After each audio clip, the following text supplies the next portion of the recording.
Hello and welcome to Legal Bites. If you're new here, my name is Alita. I'm a lawyer licensed in California and DC, and on this channel, we explain the law one bite at a time. We don't give legal advice, but we do talk about how the law works and try to look into our crystal ball to see how things might turn out. If you're enjoying this on YouTube, we'd love it if you could like the video, subscribe to the channel, share it with friends, all the great YouTube-y stuff. And if you want to listen while out and about, we're now offering our live streams in podcast form where you can leave a rating and review. Links are in the description below, as well as to our clips channel where you can find some of the best clips taken from our live streams. Otherwise, if you want to catch me elsewhere, you can find me on Twitter, Instagram, and Facebook. And if you want to support the channel, you can do so on Locals, Patreon, or by becoming a YouTube member, or by buying some really awesome Legal Bites merch. Again, all links are in the description below. And with that said, let's get into it. Good morning, good afternoon, good evening, wherever you are. I hope you're having a great day, a great week. Happy Thursday, everyone. I hope everyone's having a good one so far. Pamela C, to answer your question, I'm right here. How's it going? How's it going? And also I see here, Diane Liverman from Virginia. Hello, hello. Oh, we've got somebody from Montreal right here. Mantha Johnny. Pamela C from Arizona. Good morning. Good morning. Good morning. Also, we've got StreamYard takes a minute to sync sometimes, but we've got Amy Greenberg from Rhode Island, LMNOP Life from Pacific Northwest, and we've got Marianne Williams from Vegas. Also, awesome. Happy to see you guys here. Oh, Katri from Finland. Amanda Lang from British Columbia. Wonderful. Well, so, it's been a while since I really had someone from LawTube come on, and I miss my friends. I missed it because for the longest time I had friends at like pretty much every live stream for a while on this channel. I would have other people with me to sort of bounce around ideas and whatnot. And so after the trial, I wanted to do a lot of live streams kind of on my own, sort of hold my own, see how things were going on. And so I reached out to a handful of law tubers. And so right now I've got Mr. Uncivil Law right here. How's it going, Kurt? Oh, sorry, I muted Collaboration life. You got any of that LawTube collaboration life? I need some YouTube LawTube collaboration. Yeah, exactly. Also, Nate he said that when he's finished with his live stream, he's going to head on over too.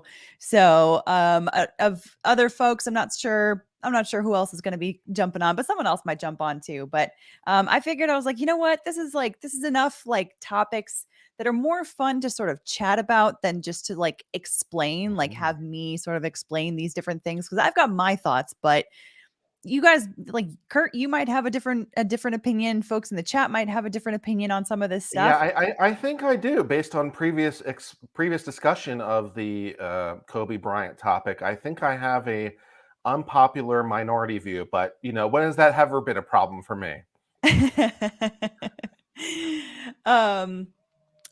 Yeah. So that's good. Then we'll have some good discussion then.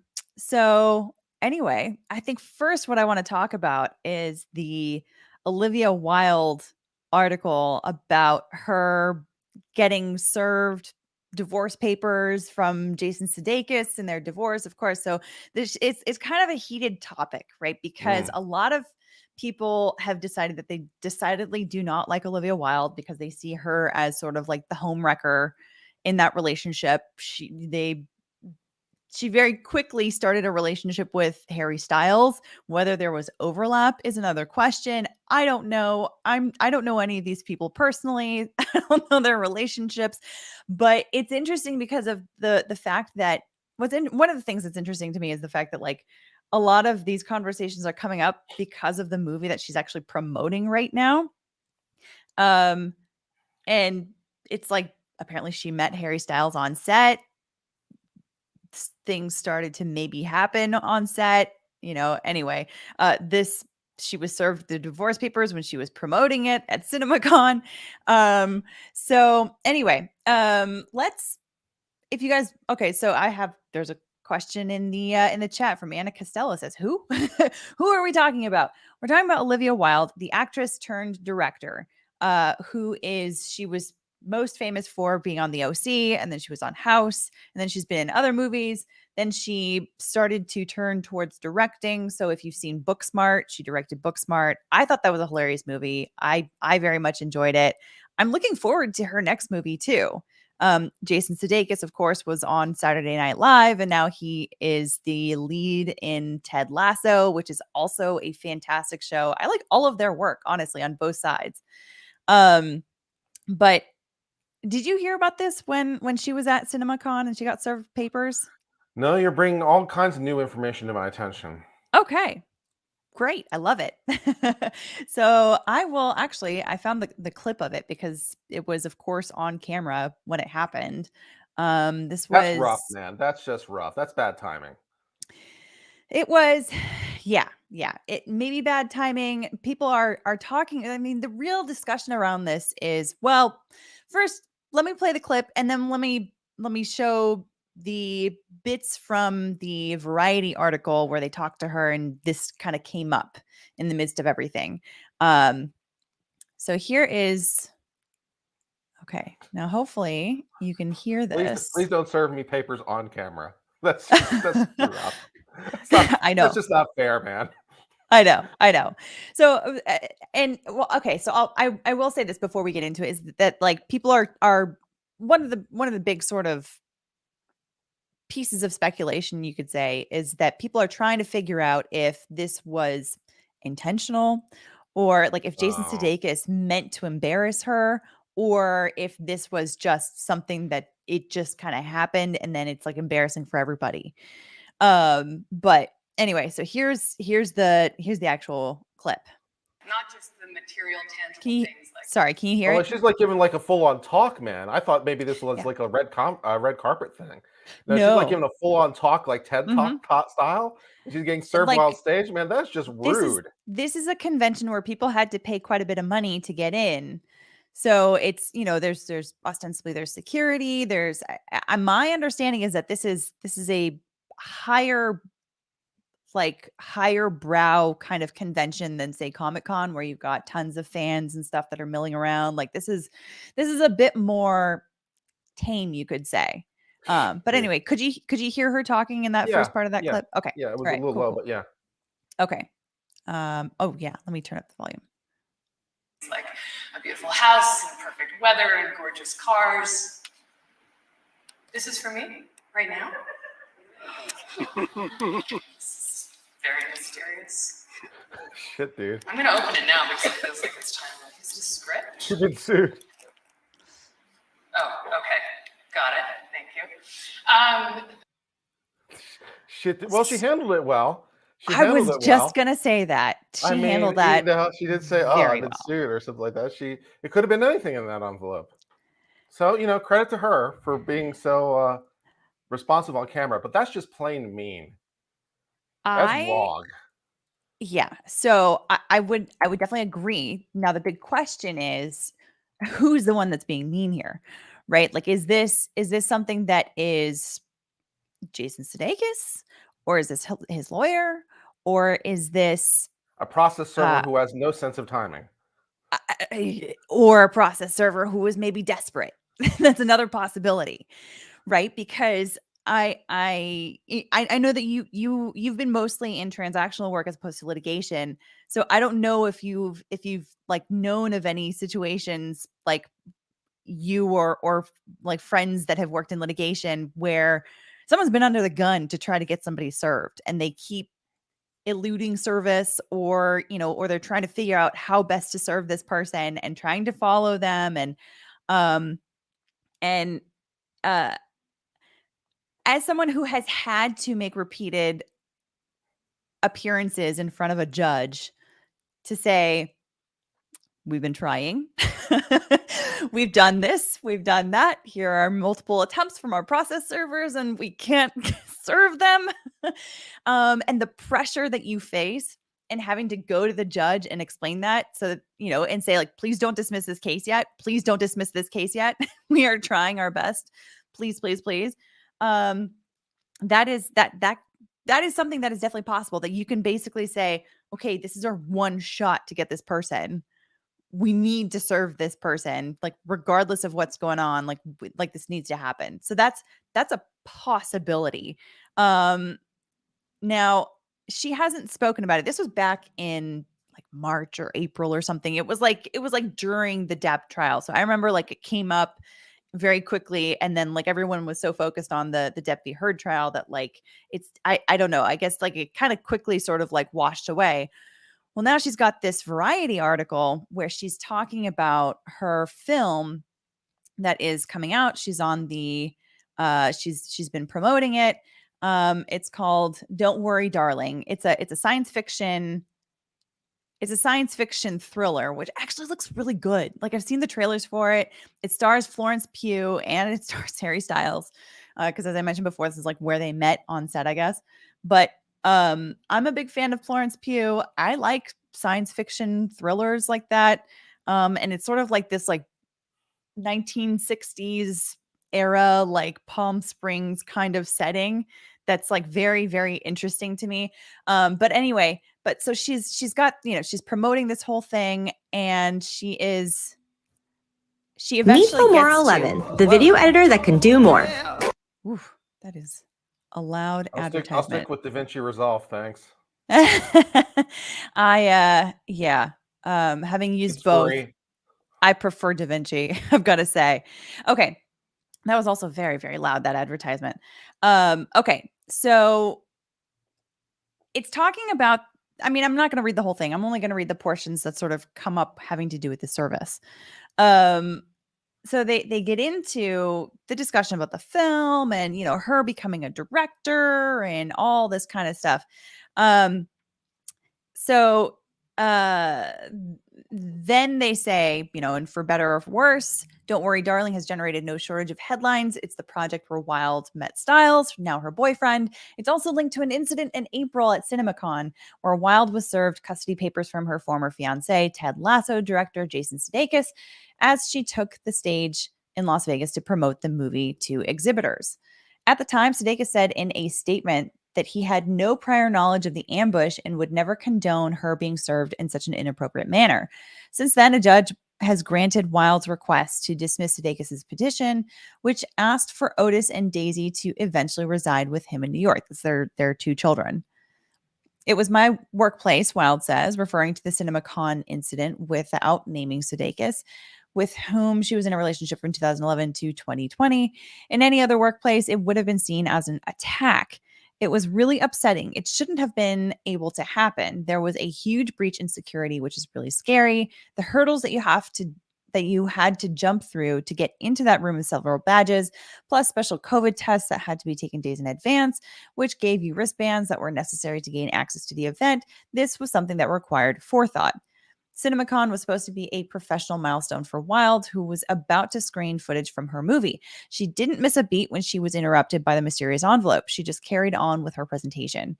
I hated that this nastiness distracted from the work of so many different people and the studio that I was there representing, she says. To try to sabotage that was really vicious. So she seems to think that this was an intentional sort of sabotaging. Yeah. And I will take note that she talks about serving someone in their workplace, which is generally permitted. Yeah. You can serve someone in their workplace. You can serve them basically anywhere that you can find them. Yeah. Is fine. And in fact, there's been famous cases with people being served on planes as they transit over states and give them service in the right state.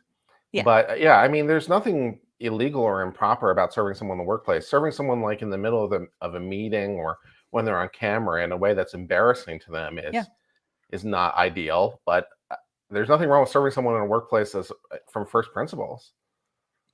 Yeah, If they wait till she was off stage, that would have been better. Yeah, I've worked in places before where other people that I worked with got served a lawsuit at the front desk because the process server came to the front desk and said, "Hey, I need to talk to this person." And when they show up, they ask if they are who they say that they are, and they say yes, and then they say, "I've got I've got a lawsuit for you." Boom, here you go. Welcome. You have been served. Yeah, there you go. and it sucks. No one likes it. It's stressful, and it can be embarrassing if it's in your workplace. I mean, if it happens to be, in a place where people understand lawsuits, less so. But I mean, yeah, when you're in the middle of doing something, in the middle of a speech or a presentation in front of a ton of people and cameras and uh, I just, yeah, that's embarrassing. That's really embarrassing. But it does seem like, so it seems, but she's indicating that she seems to this indication about sabotage and it being really vicious.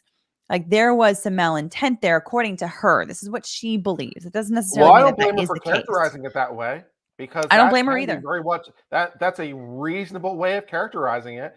It certainly looks like that. Yeah. So I And don't blame her for saying that. and remember too that we are talking about a custody case, a custody issue, right? So these kinds of cases, even where, people split because of, reasons that are amicable, that are, relatively friendly. They're just like, we are just parting ways. That's all. It can start that way. But then when you're talking about when you go through this process of separating from this other person, Yeah. and especially the process of realizing you're not going to be with your children every single day because you have to split your children between you and your ex, and there's a lot of emotions that come into play, and a lot of things can change, and people can very quickly turn on a dime and get very, Yeah. very, very emotional about these things. Yeah. There's a reason why I have basically taken a vow against family law. And God bless the people that do it like Rob. Yeah. I don't know how he does it and stays cheery and affable and lovable that we all know. But man, oh man, it's like it's the furthest thing from what I want to do. I like the analytical side of law, and family law is not that. It's definitely the emotional side for sure. Yeah. Not Um, not for me, man. It's too painful.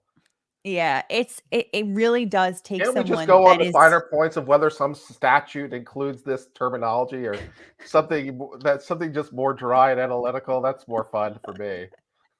yeah, you're definitely even more suited for like appellate work than trial Yeah. work even then, like it's Appellate just, law is the greatest because you don't have to worry about the people.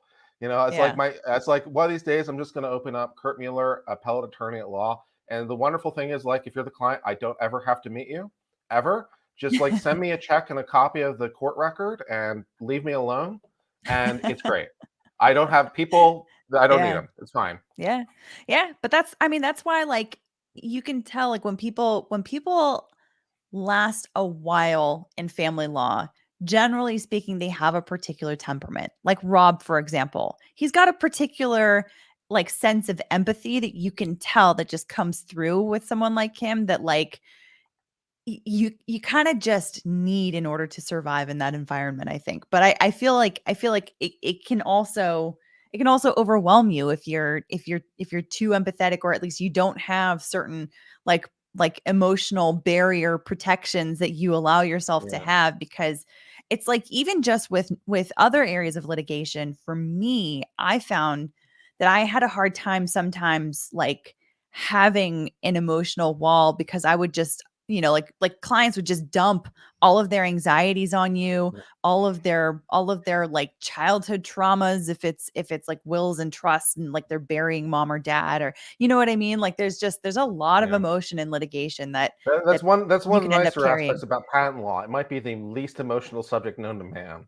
It's just Probably, yeah. inventions, cold hard machines, and descriptors of cold hard machines. Man, might be the least emotional field of law known to man. Yeah, yeah. Oh man. But back to this article here. So then let's continue, because we're almost through with this portion here. It says, Wilde pauses, trying to summon the right words. She states for the record that she splits custody. The kids go back and forth between her and Sudeikis week to week. Wilde first moved to London a few years ago with her family because that's where Sudeikis films Ted Lasso, and now splits her time between the UK and LA. When Wilde is with her children, she's entirely with her children. She says she makes breakfast every morning, never misses bedtime, and takes them to school herself. They are my world, she says. They are my best friends. Back to CinemaCon, Wilde says, the only people who suffered were my kids because they'll have to see that and they shouldn't ever have to know that happened. For me, it was appalling, but the victims were an 8 and 5-year-old, and that's really All sad. right, calm down, Olivia. I mean, I don't think your kids saw much of anything.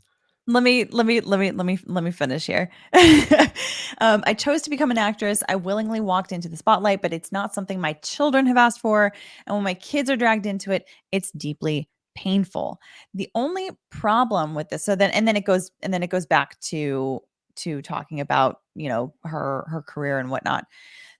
The only problem with this is that no one talked about her kids with that service issue, right? Like when, when she was served. I mean, of course, that is footage that her children can then go and see when they're older. If they're 5 and 8 right now, they're probably not on the internet, at least not unsupervised, I would assume. But at some point they might see that. They obviously would know by then that they're divorced. The other thing that they can see, though, if they decide to go and Google their parents, is this article. Which is more upsetting than the video, I would think, because the video doesn't tell you anything. Right. I mean, it doesn't show you anything. It's just, okay, you receive a manila envelope and look at a paper and then put it down and press on. It doesn't give you any information. Yeah. Yeah. I mean, it to me, I see that footage as someone who has had to see something that someone can very quickly emotionally react to. Like anyone receiving that kind of a document could, have a complete breakdown seeing that, right? But I mean, yeah, it she could handled have herself gone very really, well. really south, which is why I think Yeah. the service sucked and served its timing. It would have been Yeah. completely understandable for her to have a reaction to that. Yeah. And for Yeah. her to be embarrassed by it or like whatever, or to rail her or anything. It interferes Yeah. with her trade at a bare minimum, right? Because any sort Yeah. of reaction she has to that Yeah. derails from why she's there, which derails from her ability to perform her profession. Yeah. So that's a problem because you don't want to interfere with her profession, Right. in order to affect service. Right. So don't need to throw Yeah. in another tort in there for some sort of intentional infliction of Of emotional distress distress. or, Yeah. a tortious interference for the service itself. That'd be True. good. True. I mean, especially because this is like her first, I think, big budget movie, because her first feature film was Booksmart, and that was an indie movie, so very small budget. And I mean, it made money, but it wasn't, a massive, financial success that skyrocketed her by any means. So this is really the first one that she has a big budget and has the opportunity for a major theatrical release. And for her, it's like, I mean, she talks about it in the article that she says, women don't get very many directorial opportunities. And I think that, just on the data, I think that probably is correct, because there are not many female directors out there. There are more now than there used to be. I mean, it says in the last 5 years or something, it lists off like 5 or 6, actresses turned directors. So I mean, there's some truth to what she's saying about the kind of the precariousness of her position right now, that it's like she's potentially on the verge of a career breakthrough, but she's not quite there yet. But here's a good question from B. It says, how did the public find out that there were court documents regarding custody? Did she/her PR make a statement, or was it a sneaky photographer? I think that somebody made a statement. I think I'm not 100% certain, but I think that that's what happened. But here's another thing, though. I mean, so I've been on the plaintiff side of litigation a bunch of times, right? And every time you file a complaint, it has to be served on the defendant or defendants, if there's multiple defendants, within a certain amount of time. Otherwise, the court's going to start talking about dismissing the case, because they've got to be served, in a timely manner. So, what happens is, I give to the paralegal the complaint. After it's been filed, they arrange for process servers. They send copies to the process servers. And then the process servers, you give the information for where these people are. In most of the cases where I was a the plaintiff side, it was employment litigation. So relatively easy for the most part, because it's like you're suing somebody's former employer. You know where that place of employment is. But that they then go to wherever they can reasonably expect the defendant to be and serve them personally. And if you have a certain number of attempts, then that you have made, then there are other options that are not necessarily personal service. You can leave it with someone else at the house who's over 18, et cetera, et cetera. Who But from resides what there, mind you? Who resides there is a key thing. So if you Yes. serve the maid, doesn't count. Right. So one of the things that I was reading about elsewhere I'm was sorry if that that was too harsh. It's just crammed into my head from the bar study knowledge. No, Recently. that's a good point. I apologize if I was a little sharp there. No. That's a good point. But so she mentions in this article that she's splitting her time between LA and the UK and London, right? So that already is a complexity between like where is she, depending on her calendar, what's going on in the year, et cetera, et cetera. Between splitting her time that way. Then there's also the fact that apparently they didn't want to serve her at Harry's home in London because either they didn't want to involve him in any way, or didn't want to present any sort of like tension or embarrassment or something. For one reason or another, didn't want to do it there. And then they also didn't want to serve her at the kids' school because that's another place of potential embarrassment, I guess. I can see that too. Like if I'm, knock on wood, heaven forbid, I hope I never have to go through something like that. But like if, let's say hypothetically, Mr. Bites and I separated and we've got some kids, and I wouldn't want to be served at my kids' school because there's a lot of gossip that happens between parents. Fair point. Like there's a lot that's like, I mean, when you're a celebrity like Olivia Wilde, there's a lot of gossip regardless, right? I mean, obviously we're talking about this case now, but I don't know. So it could also be that there was a plan to serve her at this convention, but it could also be that they didn't intend for her to get served while on stage. Like I could envision a world where I'm the attorney in this case representing Jason Sudeikis and saying, okay, we have to serve her. And we know that she's going to be in Las Vegas this weekend. We know that she's going to be speaking at this time, at this place. So she's going to be here. So let's get all of our ducks lined up to make sure that we get her served here in this particular place, because we know that she's going to be here and we know that the kids aren't going to be around. We know that Harry Styles isn't going to be around. So then,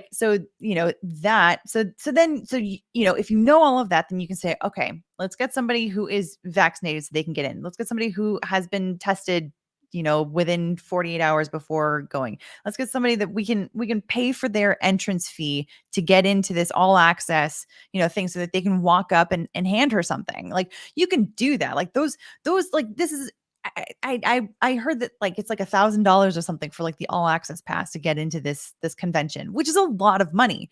But when it comes to litigation, that's not really a lot of money. Nothing. That's really It's not around the error. And especially if you're talking about a potential moving target. I'm hypothesizing here, right? Like I don't know for a fact if like they were trying to serve her and she was like evading service somehow or something. I don't know that. But I'm hypothesizing a situation where two things can be true at the same time, right? Like where yes, he knew full well that she was going to be served that weekend when she was there at the convention, but no, he didn't intend for her to get served on stage. Like that, if I'm the attorney, like I said before, like I would envision her getting served at the convention, maybe right after she gives her talk, maybe like waiting right off stage and, and having somebody backstage saying, "Hey, Olivia Wilde, that was a really great talk. By the way, here you go. This is for you." Like, Here's some flowers. and then, Here's some flowers and some papers, old school, right? These yeah, flowers are for you, and also this, you've been served. yeah, but doing it afterwards, so she doesn't have to worry about the performance of the talk and whatnot, and maybe this was just a process server that didn't exactly get the memo about what was going on, Yeah. So, I don't know. I'm uncertain as to whether or not, whether or not he directed it uh, to be done specifically in this way, or to what extent he agreed to have it done this way. But, Law and Lumber, hey, thanks for the super chat. Says, how do you think that phone call went between Sudeikis and his attorney after the video release? I imagine a lot of cursey words. I imagine that too. I would imagine that because and his statement, his statement to the public afterwards was something along the lines of like, hey, I know that, this person was just doing their job, but this is absolutely not the way that I intended for this to go, or something like that. Like, I never would have condoned that. And that's his statement to the public, to the press. The conversation with his attorney could have been like, you are to never use that process server ever again. They need to be fired because what they did was 100% wrong, or like, hey, like, how many conversations did you have with the process server about how this was supposed to go down? Like what Yeah. responsibility do you bear in this? 100%. And they can still be working together with this particular attorney and still have a tough conversation with that attorney. Yeah. So yeah. Anyway. Yeah, well, thanks for the super chat, Rob. We don't know how you do it, Rob. We don't know how you do Yeah. anything family law related or adjacent. For me, it's just the evil. It's like, Yeah. And Anthalia, I mean, but he didn't fire the lawyer. Strange. I get that, but there could be a lot of other factors involved with his relationship with the attorney. I mean, again, very emotional kind of area of law that maybe he feels like otherwise he really connects with this attorney. Sometimes it helps to have a particular kind of like connection, with your client. Um, sometimes lawyers screw up. They screw up in a lot of no, different ways. no, it's never our And fault. It's someone else. It's the paralegal. It's the and court. um yeah, yeah. Definitely. No, for sure. But like, eh, lawyers do screw up from time to time. Sometimes you've got to apologize to a client for something that either you did or someone working under you did, that there was some kind of a screw up. And people don't necessarily fire their attorneys always for screw ups like that. Like maybe the attorney, as soon as that came out, maybe the attorney like reached out to him first and said, like, damage control, like, this is what happened, this is what I communicated. It's, you know what I mean? Like there are a lot of different ways that went down. But yeah, I would venture to guess that was probably not a fun conversation for that attorney. But yeah, I don't know. Kurt, what do you think? Do you think that this is like, maybe, do you think that he was being vindictive here, maybe possibly based on like the security level, the fact that like this was My bet is on the process server. My bet is it's not him. It's not the attorney. My bet it's the process server, who has absolutely no sense of propriety, timing, or consideration whatsoever. It's just like, ooh, target serve. Maybe a little bit of discretion would have been nice. My vote's on the process server. Yeah.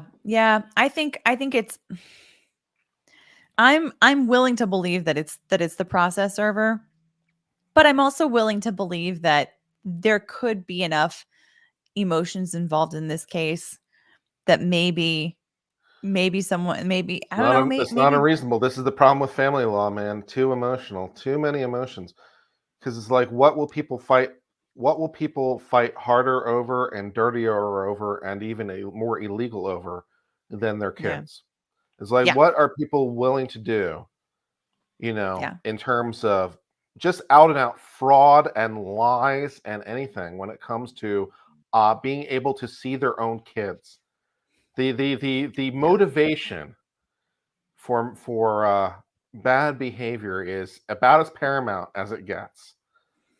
People will do less, I think, to avoid serious jail time or serious financial fines when it comes to their kids.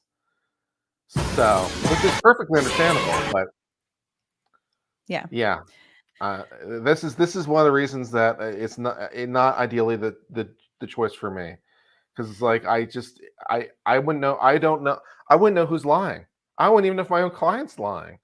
And it's Yeah. like it's just I don't know how you go about dealing with that. And if you're truly after the best interest of the child, it's like, how do you deal with that as an attorney when maybe your client is not in the best interest of the child? There's some questions for Rob for a fun day, I'm sure. Yeah, well, speaking of people trying to avoid jail time, Mm, um, let's talk about another case that is ongoing right now at trial. Let's talk about the Trevor Summers trial. I did not know really anything about this case.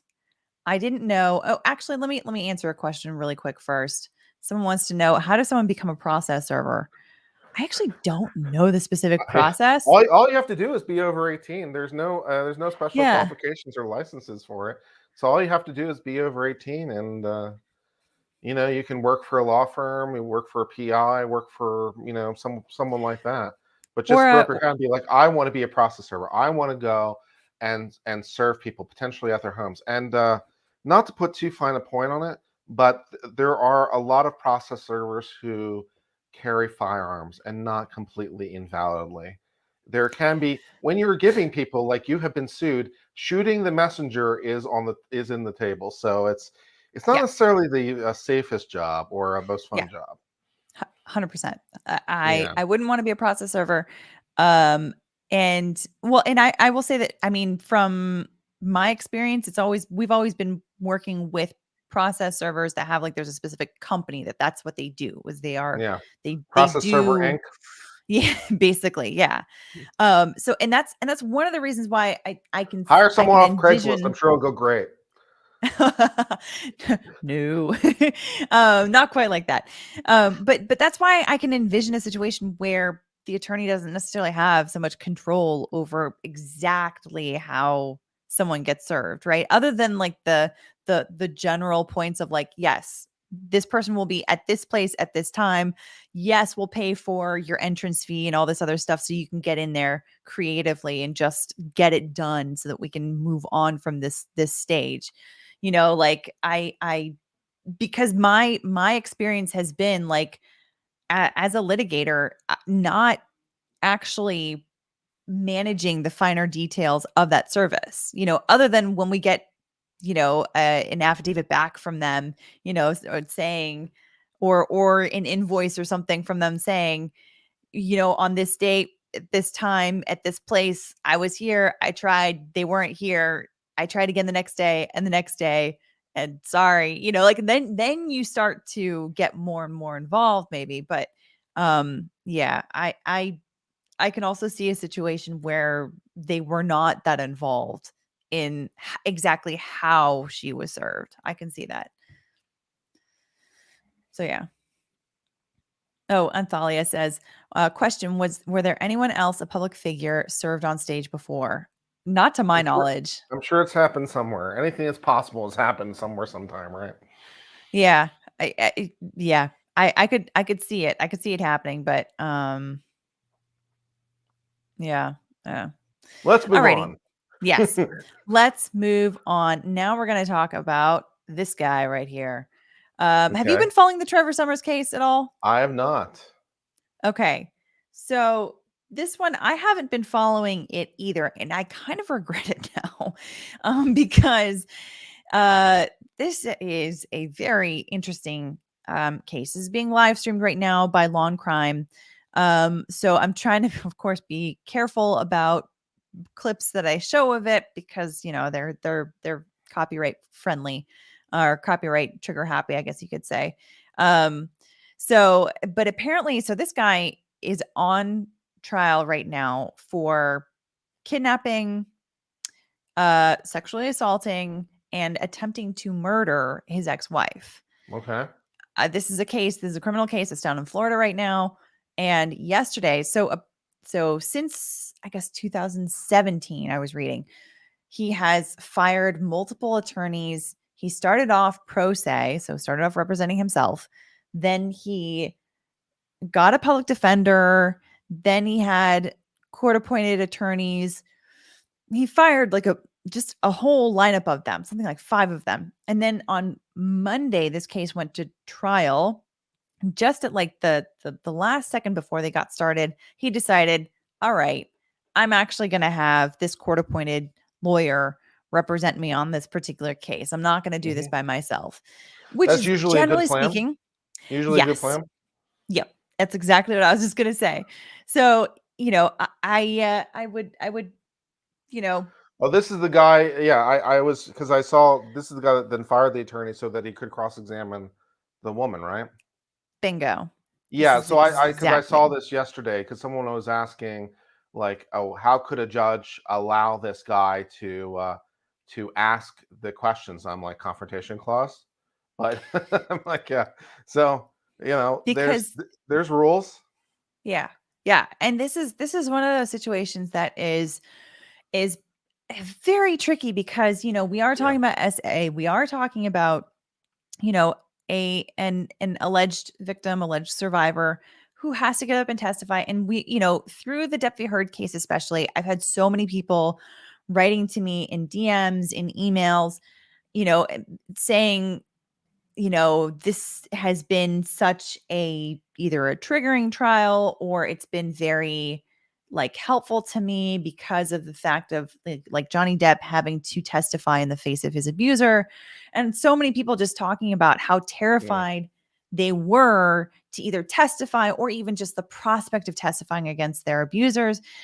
And so, imagine you get through most of your direct examination by the prosecution, and then you get up to go to a recess, and then the defense says, hold up, for cross-examination it's actually not going to be this buffer over here, this attorney who's going to be asking the questions. It's actually going to be your alleged abuser. That is Yeah. No, but it's also really, really, really dangerous for the defendant to do this on a whole number of levels, because yes. it's if you are cross-examining someone who says that you've abused them, it's very difficult because of the optics. It's if you're yourself doing it. It's one of the reasons to have the attorney in the place is to have the buffer, and your attorney can do things and get away with more things than you ever could. Like if it is prudent to try to attack the victim, or prudent to try to attack their story, prudent to try to discredit them, prudent to go on the offensive. Yep. Having your lawyer do that creates a nice buffer for you. Yep. You yourself doing that, it's like, well, we're accusing him of abuse, and what is he doing right now? Seems like he's controlling, manipulating, trying to harass and all the rest of it. And the optics for the defendant to do this themselves is questionable. Not so you lack the skill component because you don't do this. So you lack the skill component, and you have the problem of it's you yourself doing it rather than it's just my mean attorney. That's not me. I'm a good guy. My attorney is just the vicious one. You can't play that game when it's you yourself. And at least Right. in most courts, and I don't know how this particular court does it, like you can either represent yourself or not, but you can't just flip around from representing yourself or not. So if this is a normal court, once you make that decision, I'm going to start representing myself, it's okay, but you're representing yourself now throughout the rest of the trial. You can't tag team like that. Well, that's exactly what the judge is going to be saying in this Yeah. clip right here. Yeah. So you can represent yourself, right? But you can't do both. It's like if your attorney is representing you, your attorney is representing you. You can ask questions because your attorney is representing you. If you want to represent yourself, you absolutely can, but that decision is going to permeate throughout all the trials. So that's a permanent decision now, and you're going to be bound by the rules of this court on top of everything, which you yourself don't know. So I'm sure the judge is going to explain all this to him, and he's going to not understand anything the judge is saying, but that's fine. Well, I think that he thinks he does. But let's Hmm. let's play a bit of a clip here of the discussion between the judge and the defendant, you know, where the judge is trying to make things as clear as possible, exactly the position that he's putting himself in. Because for this judge, I mean, I don't envy his position, because it's like when you have a defendant who decides halfway through trial, Yeah. like you have to make sure that you have said absolutely everything to them about the risk involved in taking on their own case. Because if you don't, then there's a possibility Yeah. It has appeal. to be And knowing, intelligent, and voluntary, as we like to say, right? So we got to hit all exactly. those three. You got to know what you're doing, that you're intelligent, which that you're informed, and that you're actually doing this voluntarily. So the judge is going to talk to you for a couple minutes, saying various versions of this is a bad idea, you shouldn't do this. Yeah. Yeah. So, all right, let's watch a little bit here. So, all right, the jury is getting up and they're leaving. Yada yada yada. Okay, let me. Oh, Okay. I apologize for. All right. I wanted to have them stand up. We'll go ahead and take a 15-minute break. Ma'am, you may step Here's down. his You're not attorney discussing testimony. You will be back on the stand for raising rebuttal. his hands. Yes, Yo. yes. I have been informed by Mr. Summers Yes. that he wishes to discharge me as lead counsel. Okay. He wishes to exercise his Sixth Amendment right, to represent himself. And I've explained to him that should he choose to do that he may have to do that throughout the remainder of the trial. That's absolutely correct. I was prepared, or started to prepare for cross-examination, but I had something different. I was told this morning, sir. So he wants to address the court now. The bailiff also has issues. We can do this at the break because they have to do other things if he's going to represent himself. But this is where we are right now. Okay. I appreciate the heads up. Let me talk to Mr. Summers at this point. Mr. Yeah, Summers, you want to represent yourself, you can start right Yeah. now. Request of the court. Right Yeah. now. I got Yes, to sir. talk to you because now you want to be the attorney? Great. I'm going to start talking to you right now. Yeah. This is a bad plan. And by the way, like how much oh gosh, okay, CC is not available. If some people are saying that that the volume is too low. So I've got CC on now. So basically, but like, so this attorney right here has said, like, hey, I explained to him what's going on. He wants to fire me. I almost feel like watching him, and I don't know, maybe we should get Spidey in here for some body language analysis. But like, I kind of feel like this attorney is like, oh, thank God, I'm off the hook with this guy, this crazy client, because there are so many nightmare clients out there that are, I mean, and especially I can imagine this one that's like, threatened to fire you so many times and like fired so many other lawyers, and like they're like halfway through trial, you're like, all right, I'm done. I'm out of here. Yeah. But you do have to get permission from the court. So, but the exit is painted. Yeah, exactly. Harley Softail says any man that represents himself has a fool for a client. Yeah, That's 100% true. All right, now let's see. Let's continue with this exchange here. Gianna, What is it? I would like to resume self-representation and discharge Mr. Marchese as lead counsel. And you believe that to be a wise decision? Yes, Your Honor. Wise. Are you unhappy with the services of Mr. Marchese? I'm not unhappy with the services of Mr. Marchese. I do not believe that he fully understands the circumstances surrounding the events, and it would be better if I did the cross-examination from here on out. You realize that you're able to continue communicating with him, as I have observed you doing throughout the course of the proceedings, to talk to him while he's representing you, to write notes, to ask that during his cross-examinations he come over and confer with you. You realize that those are all options to you while he's representing you, do you? Basically saying, So if you think that there's something that he's missing on cross-examination, you do realize you're allowed to communicate with him, right? Yeah, right. um, okay. He's missing Like you it. could Why would that be? Like, are you not telling him, or is he like, this is a stupid idea? I'm not going to do that. I yeah, it's entirely possible too that the attorney could be saying, "Hey, you know what? I don't care what your notes say. I'm doing what I'm doing because this is my strategy." And You know, you that's know, possible too, because as I've discussed before, at least under the rules of ethics, right? The goal to be achieved is set by the client, but the methodology is the lawyers. And so mhm, if you're in a criminal case like this, the choices of the client are relatively few. And the Supreme Court has actually spoken to this.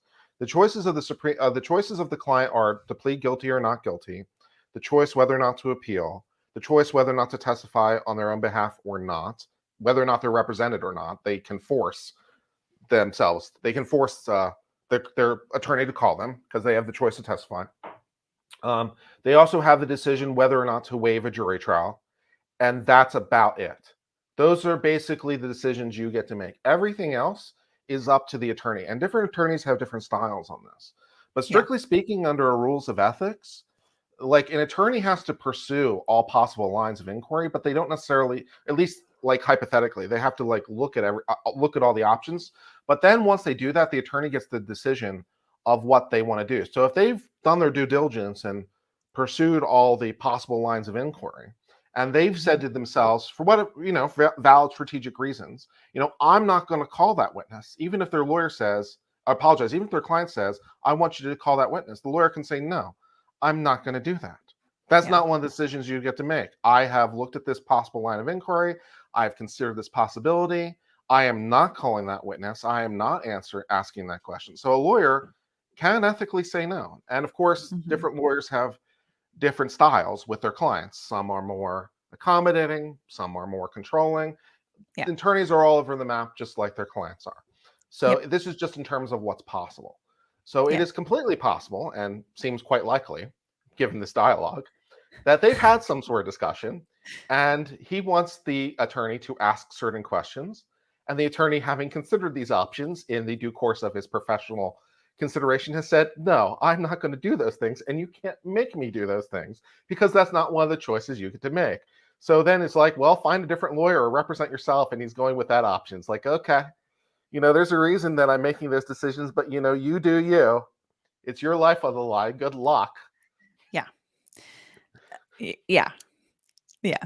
So, and in this case, right now you've got the judge here who is trying to, it's interesting because it's like that the judge can't give counsel to either party, right? Like the judge has to be strictly neutral when it comes to someone who is potentially pro se, right? Somebody who's potentially going to be representing themselves.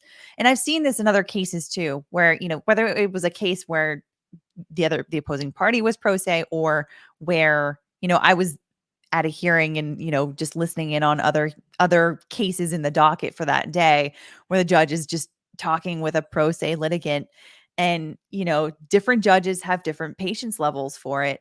Mm. um I've seen one who just every single time, I hated going in front of this judge because every single person that came in front of him got torn to shreds, whether you were a lawyer or whether you were a pro se litigant, didn't matter.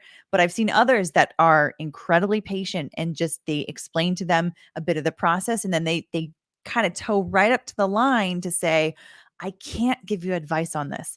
All I can say is I can direct you to where you can go to learn what you need to learn to understand this process, so that you can navigate this, because I know this is a tricky process. I know that this is difficult even for lawyers to go through, with all of their education and experience and stuff, like, and so you doing this on your own is tough, but like, I can't give you advice. And so here you can see that the judge is doing everything that he needs to do to inform the litigant Yeah. about what it is that he's giving up, but without telling him this is what you should do. And it's interesting, some of the things that he says here and there along the way that indicates, I don't think this is a good idea. So let's keep going, because there's a bit more. I do understand.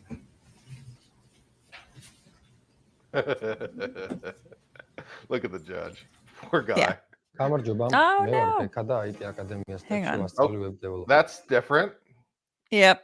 아무 데요 This is 시민들 a VPN issue.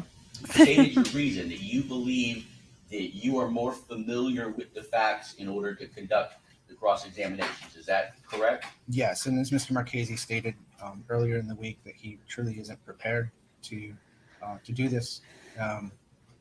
We've talked about it back and forth many times. So Let me ask you this, And by the way, that the reason that he says that Mr. Marchese is probably not quite prepared is because he didn't know until like Monday, like that when they were actually starting their opening statements, whether or not he was even going to be representing him at this trial. So like I with all of this, like the stuff that's involved with pre-trial litigation, like all of the stuff that you have to do, the binders you've got to submit, the copies of everything, the exhibits, like all of the motions in limine, everything that you have to do in going to trial. I can't even imagine doing all of that and also being like, I don't even know if I'm going to trial. I don't even know if I'm going to be on this one. But here we go. I still have to, do this. So that's it, arguably it seems like the reason why he wouldn't be prepared is because of Mr. Summers. By the way, Lucky, welcome to Bite Club. Thanks so much for becoming a YouTube member, and also thanks for gifting 5 memberships to some folks in the chat. Really, really kind of you. Very generous. Thank you. Okay, let's continue with this. Now, I just have to ask you some questions to make sure. yes, You have seen Mr. Marchese make objections based on evidence. You have seen the attorneys discuss things regarding the admission of evidence. That's going to continue. The state's case is not over. This is not their last witness.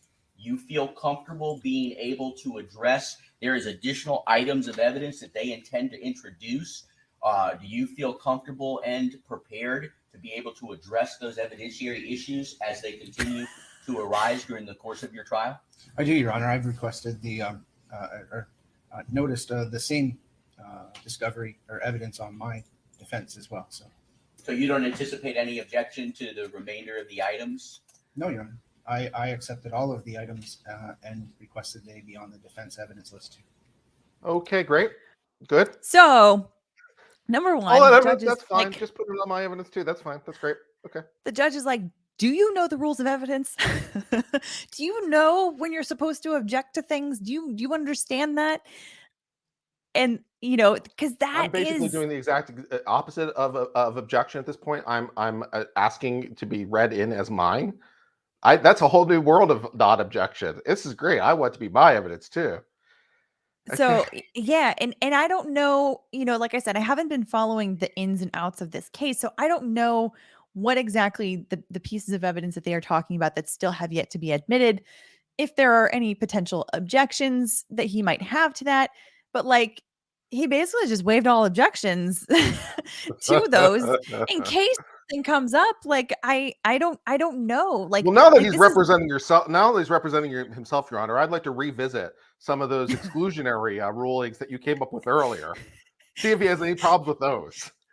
Oh, I mean, but here's the ethical, duties for the prosecution on this is that like they also can't now just like go and like steamroll the opposing side knowing now that they don't have counsel, right? Like you also still have to, because now the judge is going to be kind of like on the lookout for, the prosecutor like really trying to like overstep their bounds potentially with like examining witnesses or something potentially. I don't know. I mean, it depends on the judge, I think. But I'm the prosecutor. but I'm having a field day. I'm just asking all the leading questions and many all the hearsay. Stop me. if you're the prosecutor and you've been in front of this judge multiple times, you probably know his temperament. You probably know the kinds of things that he will and will not react to. So you could potentially just skirt right up to that judge's line, yikes. Anyway, so what else is there here?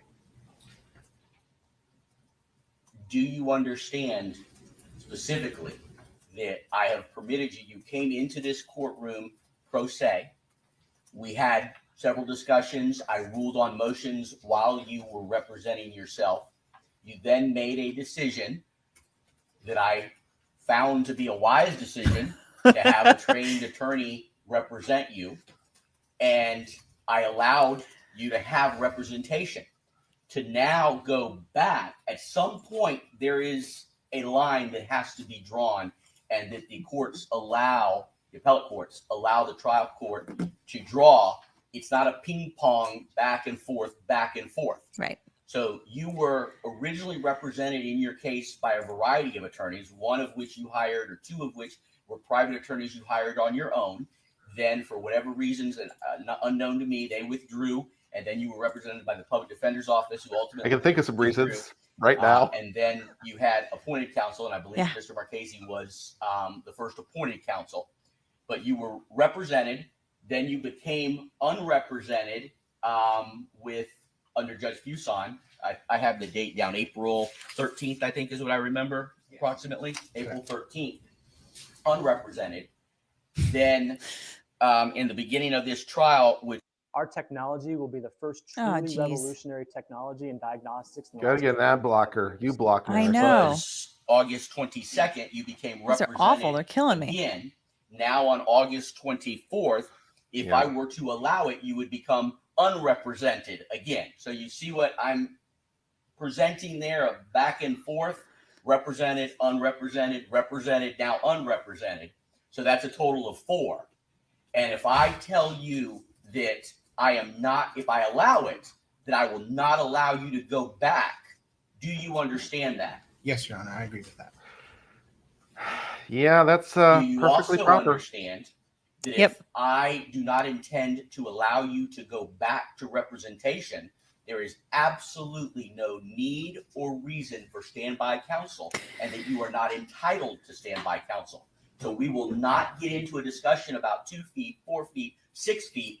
If I discharge Mr. Marchese, I will be discharging him not only as your attorney, but as your standby counsel. Do you understand that? Do you want some time? In other words, no lifeline. You don't He's going have back. somebody He's that going you can ask bye-bye. questions. No advisory counsel.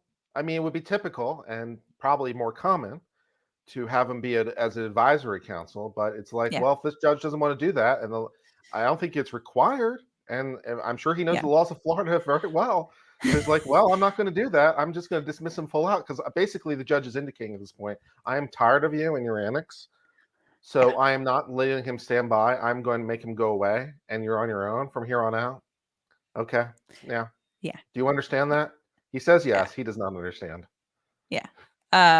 This judge, I mean, based on the lengths that he's going to like really try to explain this to him, tells me that he's absolutely correct in what he's saying about the fact that, like, because they can't ping pong back and forth, Yeah, there they can't is do that. no point. There is no point in having some other lawyer stick around for nothing when you absolutely know. Because here's something also about the court system, is that they don't like known inefficiencies, right? Like courts don't, if they know that something is going to result in some kind of an inefficiency in the court system. This is one reason why most civil cases settle, right? Because at civil courts, the judges try to push people to mediation as much as possible so that people can settle out of court, as opposed to trying these cases, because it uses a lot of court resources.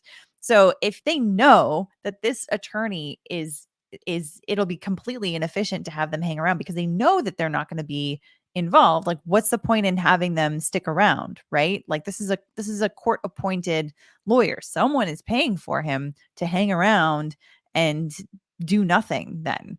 So that's, I mean, then also, if he's no longer representing him, conversations between the two of them are maybe no longer privileged. Like, the ones after that point, like, they're severed. I don't know. Sure, I hadn't really thought about it, but yeah, sure. Once he's no longer an attorney, any conversations past that would not be privileged. Yeah. Yeah, I mean, they would hold on to the privilege for any communications before that point, Sure. until the lawyer's dying day, right? But after that point, if they're no longer he's no longer representing him, conversations that they have after that point. Except of course, that privilege gets waived if your client starts opening his mouth. So I imagine the amount of privilege material this lawyer knows is about to become substantially reduced because he's going to start opening his mouth all kinds of things like, can you tell me what your client said? Yes, because he's already said all that in open court. So sure, no problem. Yeah, exactly. Lucky, thanks for gifting another 5 Legal Bites memberships. You are so generous. I really, really appreciate that. Okay, let's finish. Let's continue on with this. We're almost done with this clip. Some time to think about that. May I speak with Mr. Absolutely. Marchese about that? Absolutely. May I ask you if Mr. Marchese, if he is discharged as both lead and standby, if he would be able to turn everything over to me? Oh yeah, he'll give you You everything. could ask him that. How about this? How about if we take our break?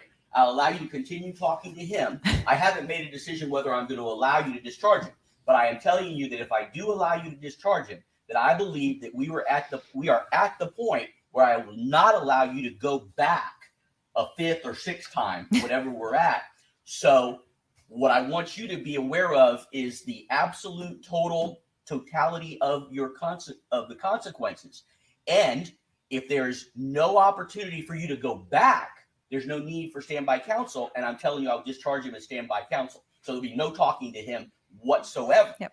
As far as him being able to turn stuff over to you, I will allow you to discuss that with him. And then if there's something I need to get involved in when I return from the break, I'm happy to do that with you. But I want you, now that you know that you will not have standby counsel, I want you to reconsider. I want you to talk to him. And I want you to let me know when I come back. Yes, Your Honor. All right. Thank you. Thank you. Yeah. So how about that? Yeah. It's like even at the end of that, the judge is like, talk to the guy, keep talking, and let's see if maybe your attorney can convince you otherwise. Because it's like you can tell he's like, I don't like this. I don't like the situation at all. And yeah, it is up to the judge's discretion as to whether or not he will even allow the attorney to bow out of representation. So let me get there are a couple questions here. So yeah, Secret McSquirrel says, question, Legal Bites, couldn't the judge have refused to let him let go of his counsel? Yes. Yep. He can, but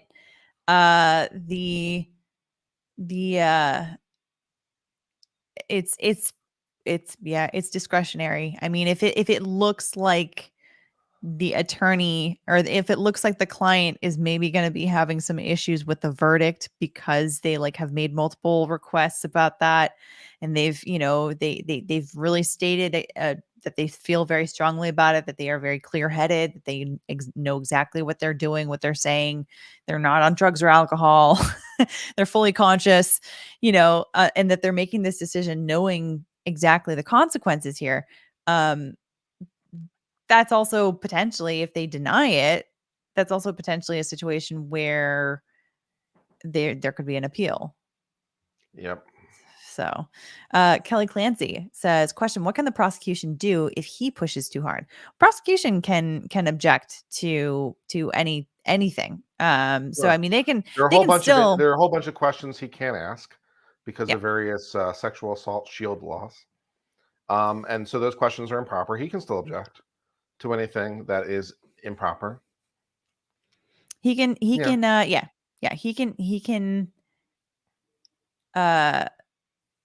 like I said, he can object. The prosecution can object to his line of questioning, and have sidebars and all this kind of stuff, like just like any normal trial.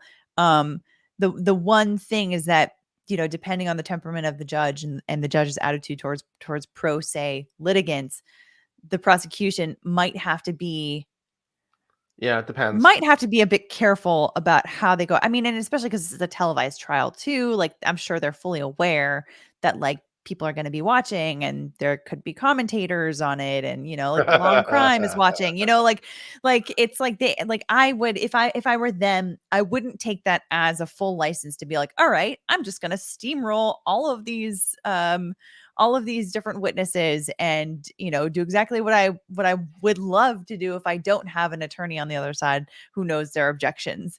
You know what I mean? So yeah. And Sandy Ramirez says, question, I came in late. Does the defendant have any background in law? I actually don't know. I don't know, but we're gonna watch.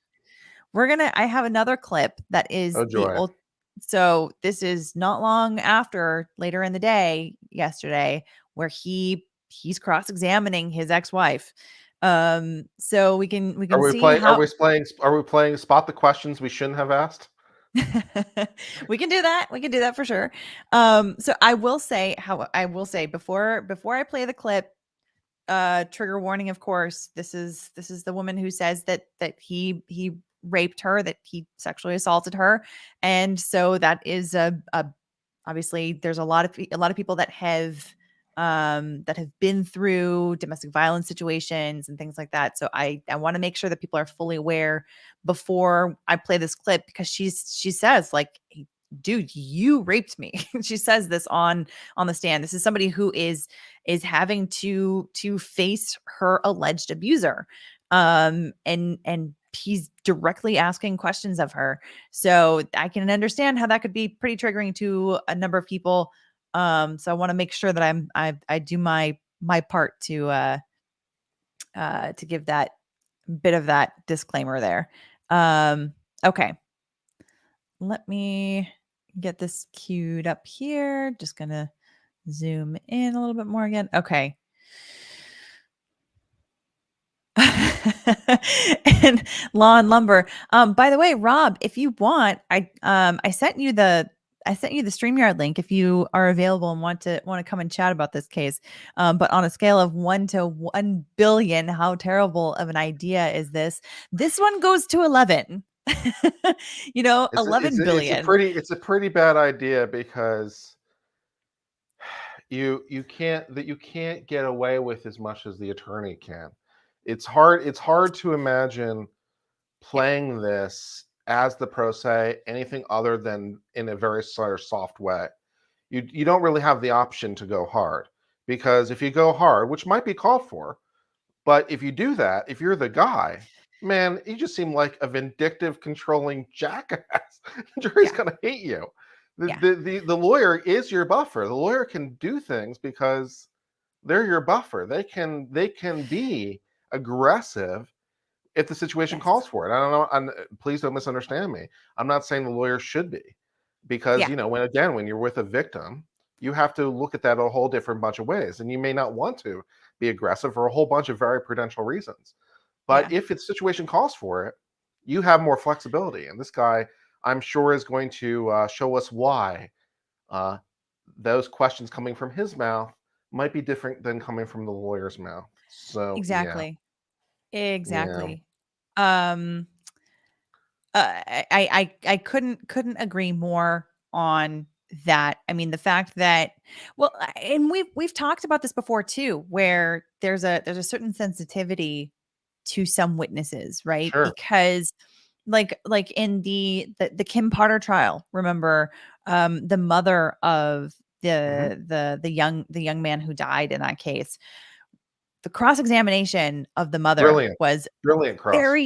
it was a brilliant cross-examination, because it was a very tricky one, because she was a very sympathetic witness. I mean, anytime you're talking about somebody who is grieving the death of a family member, that is one that is, there are so many tripwires that you can fall over being the attorney cross-examining, and you either end up just like taking it straight to the gut for your client, or you're able to sort of nimbly navigate the emotions of that and just keep it very, very factual. And Earl Grey, the attorney in that case, did a fantastic job of cross-examining her. Kim Potter ended up still getting convicted, but that cross-examination, I remember having a lot of anxiety when he was starting that one, because I was like, I don't know how this is going to go.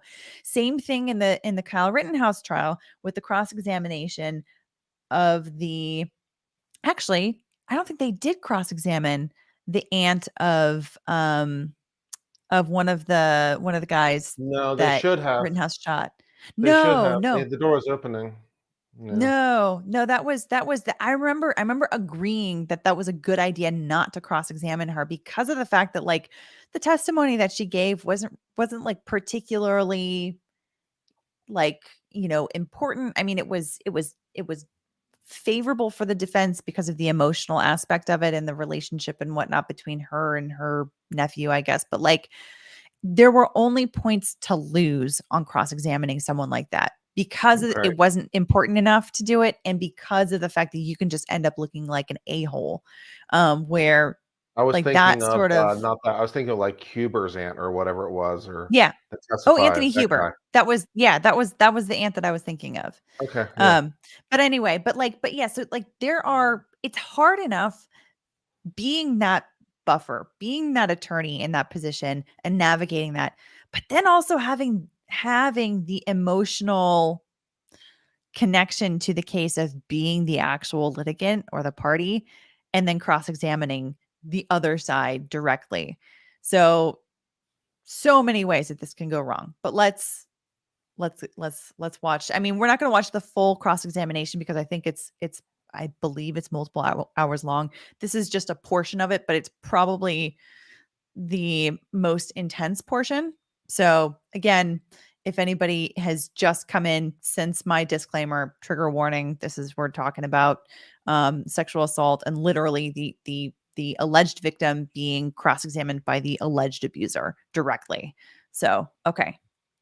Let me do this, and I will make sure that the captions are on.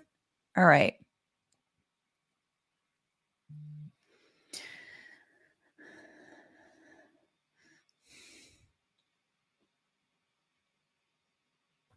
I can't hear. Oh, no? No. You can't hear it at all? Shoot. Okay. Yeah, folks are saying the same thing in here. Okay, let me see here. Let me redo this.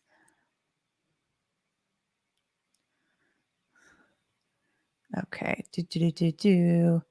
Talk amongst yourselves.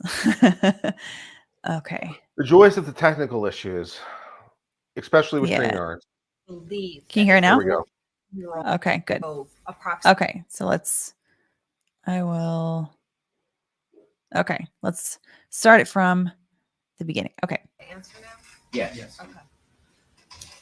I had no reason to believe that a 14-year-old drove approximately 30 minutes at that time of day with her siblings in the car. There was no reason for me to believe that ever would occur. So my only obvious answer would be that your parents came to the home and took the kids, which is what you told me. Okay.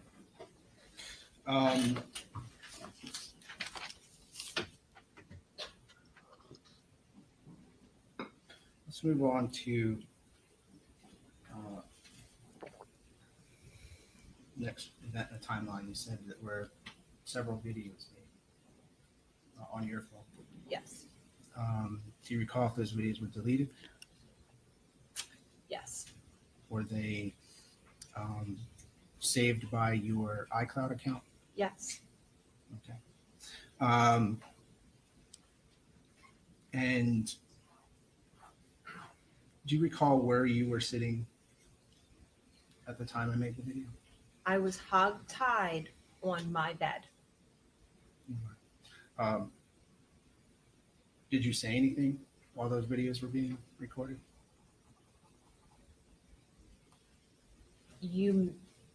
My mouth was not duct taped. I did not have a sock in my mouth. I don't know if I said something. Okay. Would it surprise you if you heard your voice when those recordings were made? No, it would not surprise me. Okay. After those videos were made, is it true that we had sex? After the several hours of being hogtied, you untied me and had sex with me a second time. So you're saying the first time we had sex was before the videos were made? Yes. So it would not be your testimony that I made the videos before we had sex. I just answered. No. Okay. So at no point did you offer sex for me to make the video? No. Okay. Did you encourage me to make the video? No. Did you request I make that video? I said that nobody will believe this. So you said that no one will believe this, but then did you ask me to make the videos? No. No. No. You don't believe, do you believe that the videos would be helpful to you? Yes, they would be helpful to me. Do you believe they're helpful to me? No. Well, if you say we had sex before the videos, then let's talk about sex. Do you simply call it sex? So far, I don't think it's really going well for him. Could be I better. don't know about you. Could be I better. mean, she Could be worse. So far, I mean, I'll give it. Could be worse. It's just okay. in terms of the questions that are being asked in his organizational level, yes, I would agree. It does feel very uncomfortable. And this is one place. I mean, just the subject matter that he's talking about is one reason why it's like, this is another reason why it's good to have a buffer, because you can have someone else that is like, okay, you and I don't know each other, but I know that this is really uncomfortable for you. It's also really uncomfortable for me, but I have to go there in order to do my job.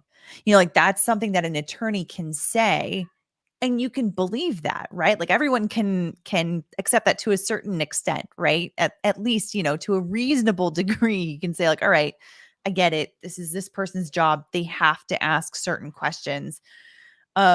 But like, it feels like there's nothing coming from him saying like I'm sorry to, uh, air this dirty laundry, but I have to defend myself or something, like, and I wouldn't expect him to, but it's like, this is one of the things that makes it so uncomfortable is he's talking about these intimate moments as to whether or not there was consent and whatnot. And it's yeah, it's very uncomfortable. And I feel like she's doing a good job here. I feel like to me, she looks very sympathetic. She looks appropriately uncomfortable in this situation. The fact that she's Agreed. not making eye contact with him is totally fine. I wouldn't expect her to. The fact that it looks like she's looking over at the jury, and not in a way that looks like I'm trying to see how things are landing. I'm just looking for someone to look at that's not him. That's what it seems like to me. Mm-hmm. So, okay. Let's continue through this very difficult cross-examination. In your statements, correct? Yes. Okay. Did I threaten you to have sex? You broke into my home in the middle of the night when I was sleeping, attacked me and tied me up. I take that as, yes, you threatened me to have sex with you. Yes. I'm asking you specifically, before we had sex, did I threaten you or force you to have sex with me? My answer is yes, you forced me to have sex with you. Did I hold you down? No. Did I push you? Not at that time of having sex, but prior to having sex, you did push me. You did hold me down. You did tie me up. You did attack me, and you did break into my home when I was sleeping. You raped me. So you're calling it rape? It is. That is the definition of rape, to come into someone's home and attack them and tie them up and then have sex with them. That is the definition of rape. Did you know I was coming to your house? No. That's a good answer. I mean, it's a good answer. It's like, yeah, did I feel If- threatened? Well, you broke into my house and tied me up. Did I push you down? Well, you did when, you arrived and, It you broke feels into my house in the middle of the night. I didn't know you were coming over. That's definition of rape. I'm like, sounds like it. everything, the words that she's saying sound correct. They sound reasonable. Yeah. Her delivery looks sincere. It looks like she has an appropriate level of anger and disgust and just like other just raw emotion that she Yeah. is feeling. And one of the problems with being the one to cross-examine her when you are the defendant is if you're the He's inviting all attorney, this. he's inviting all of this, but also his delivery. In order to cross-examine someone like this, you have to keep yourself cool. You have to keep calm. You have to keep, like not aloof, but like if you're the attorney in a situation, you have to not be emotional, not be reactive, especially when you have a witness who is going to be very reactive. But he comes across as just downright cold, and cold in response to her emotion is just like you have this immediate juxtaposition without that buffer that just looks terrible. Terrible, terrible, terrible. I also like the fact that she's keeping it simple and that she's actually just using the words for things. I like the fact that she uses the word rape and she keeps it simple. She doesn't hide it. She doesn't euphemize it. She's like, and she just keeps it very simple. You broke into my house. You pushed me. You tied me up. That's rape. I think I like the fact she's willing to say it. I like the simplicity of it. It's not overly complicated. It doesn't need to be. It's direct. It's authentic. I find it believable. Yeah. Agreed. Nate, welcome. What's up? Happy to have you here. How you guys doing? We are. We're We're watching a defendant decide that he's tired of winning and trying to cross-examine this woman. It's not going well. Well, I don't know. Side of winning? To be fair, I don't know. We don't know if he was winning before this point, but he decided midway through the trial to fire his lawyer again and to this time permanently fire his lawyer so that he could cross-examine his ex-wife, who is the alleged victim in this particular case. So we're in the middle of a portion of the cross-examination and just kind of going through her responses, his questions, and why this is just a terrible idea all the way around. Yeah, well, firing your lawyer is always a terrible idea, but it's especially, maybe he doesn't feel like he didn't trust his lawyer can do it. I don't know. It's just weird. Well, this is someone who has gone through a handful of lawyers throughout this trial. He started off pro se. Yeah, he's one of those. He's one of those serial clients, you could say. And so he determined that and this, I mean, he literally was like on the fence leading up to the first day of trial.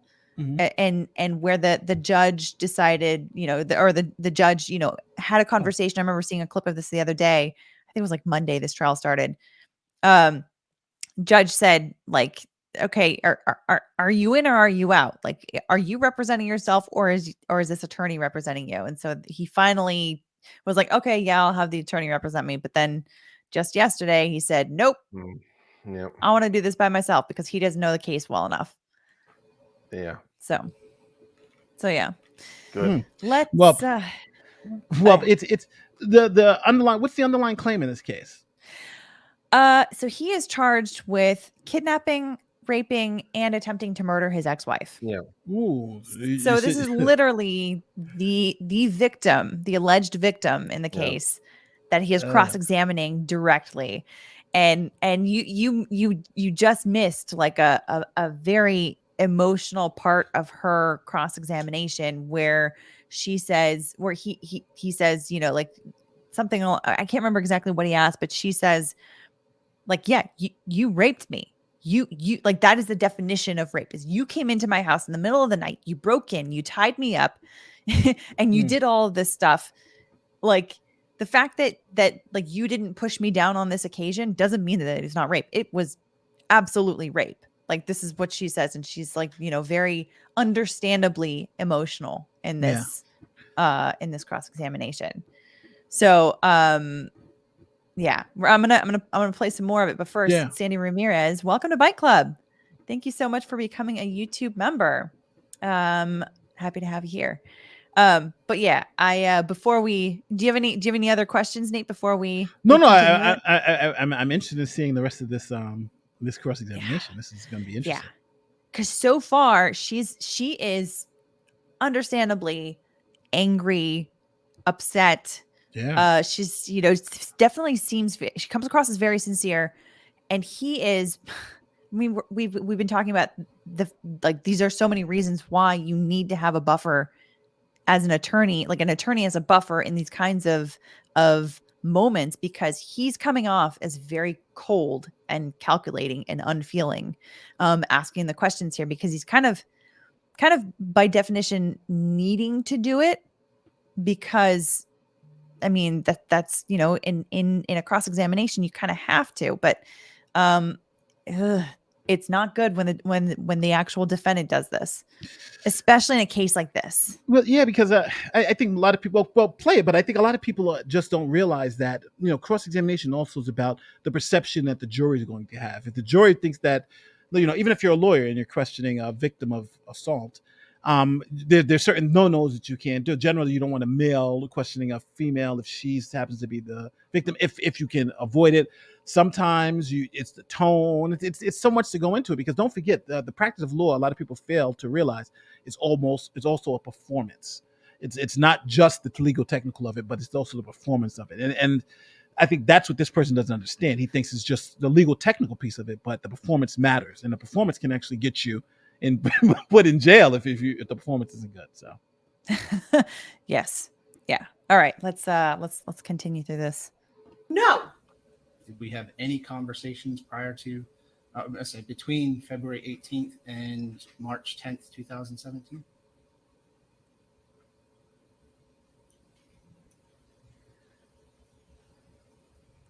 So you can just say, I don't recall. You had sent me text messages after February 18th about the vandalism of my home that happened when I was at work on February 21st. And you had offered to come to my home and clean it up in a text message. I told you to never come to my home. And then when the courts opened the following day, I filed the protective order that made you not be allowed to contact me, not be allowed to come to my home, or it would be against the law and you would be charged. Oof. After you filed for the injunction, did you text me? I have no recollection of texting you or having any communication with you, because there was protective orders and I was protecting myself. So no. Did you ask me to bring the kids over after you filed your injunction? No.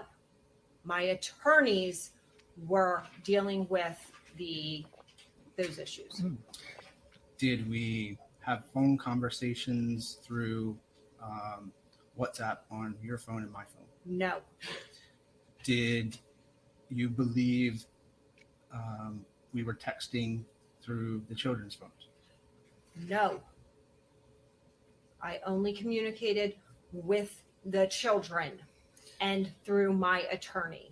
Did you ever tell anyone you know that you believed that I was communicating with you through the children's texts?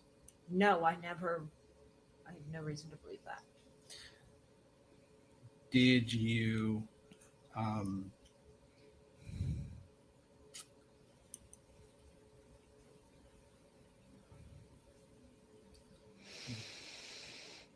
So he's just making up as he goes along. He doesn't have any prepared questions. Seems like it. Yeah, he doesn't have like, oh well, were you utilizing where's this exhibit? the WhatsApp application on your phone between February 21st and March 10th, 2017? I upgraded to an iPhone. I stopped using WhatsApp because now I had FaceTime and other things, and I was only communicating through my iPhone. She doesn't exactly say when, Do you though. believe there would be records that could show you using? If I used it, I don't remember using WhatsApp during that time period. 4 years ago. Do you believe there would be records showing you and I communicating between the 21st of February and the 10th of March? I believe that if there are, that it would be something that you would have created or fabricated, because I believe there's no possible way I was communicating with you. Nice. I believe I could have fabricated Sounds sincere. those reports if those phones were in police evidence.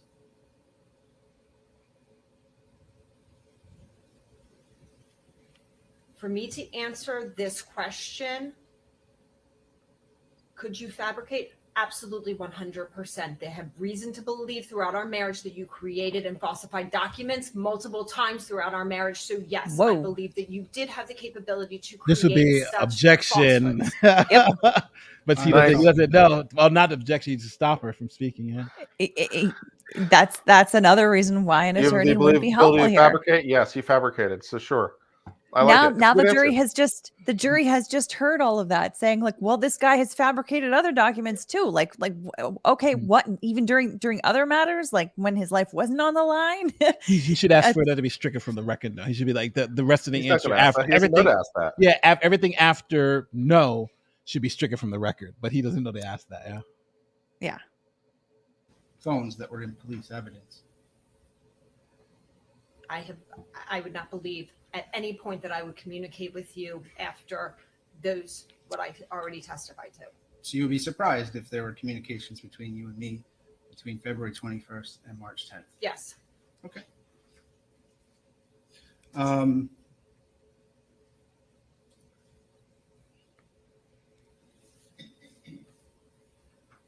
Is he going to try to do a proper We made the impeachment? statement that nobody is going to believe any of this. How many times over that weekend did you make that statement?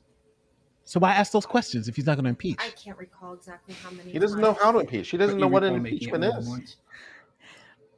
Yeah, I think And I'm not sure he's- that he necessarily has anything to impeach against. But that's why you He ask might those just be questions, making shit though. up. Those are that's- impeachment questions, right? It's right. I mean, but if he, I mean, when he he asked about her using WhatsApp between a specific time period, her answer said, I upgraded to an iPhone and then I only used iMessage. She doesn't say exactly when she did that. So she technically doesn't really answer. So an experienced attorney would hear that answer and say, okay, let me ask more specifically. When did you get an iPhone? When did you upgrade? When did you exclusively use iMessages? Yeah. And then yeah, like, all right, I'm introducing exhibit such and such, and here's Yeah. copies of WhatsApp messages between you don't, and me you during don't this ask that time question period. unless you don't ask that question unless you're prepared to have it. Like, I'd like you to offer this document that shows this. Do you recognize this? You don't do that unless you're going to impeach. And so it's like his questions are pointless.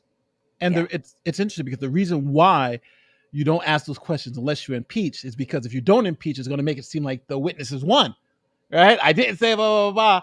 And you say, well, here's a document, and, have you read it. But now, since there's no document, it seems like what she's saying is correct. And now you moved on to a separate topic. So it's done a pretty, This is pretty bad job. these goes to some of these truisms in law.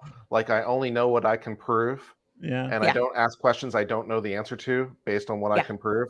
So a lawyer doesn't ask these questions because a lawyer knows the answer. And the reason they know the answer is because they've got the document in their hand because they can prove it. Exactly. It's like, Exactly. it's insanity. Exactly. All right, there's only a couple minutes left of this. Yes. The videos that were made in your home, 4 videos. Not asking you anything about the content, but I'm asking you about the location.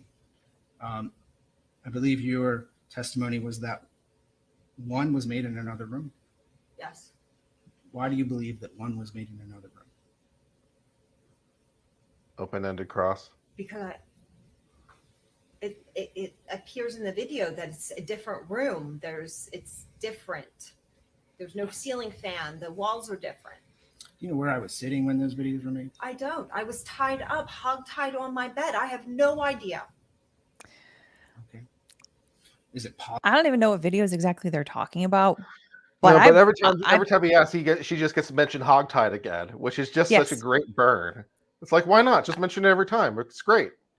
she's going to mention it again. She absolutely mentioned it every Spoiler time. alert.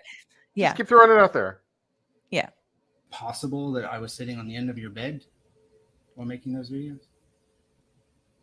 I do not recall that video that appears to be in a different room. I don't recall that video at all. It wasn't made in my presence. Okay. Do you recall if you were sitting directly behind me when I made those videos?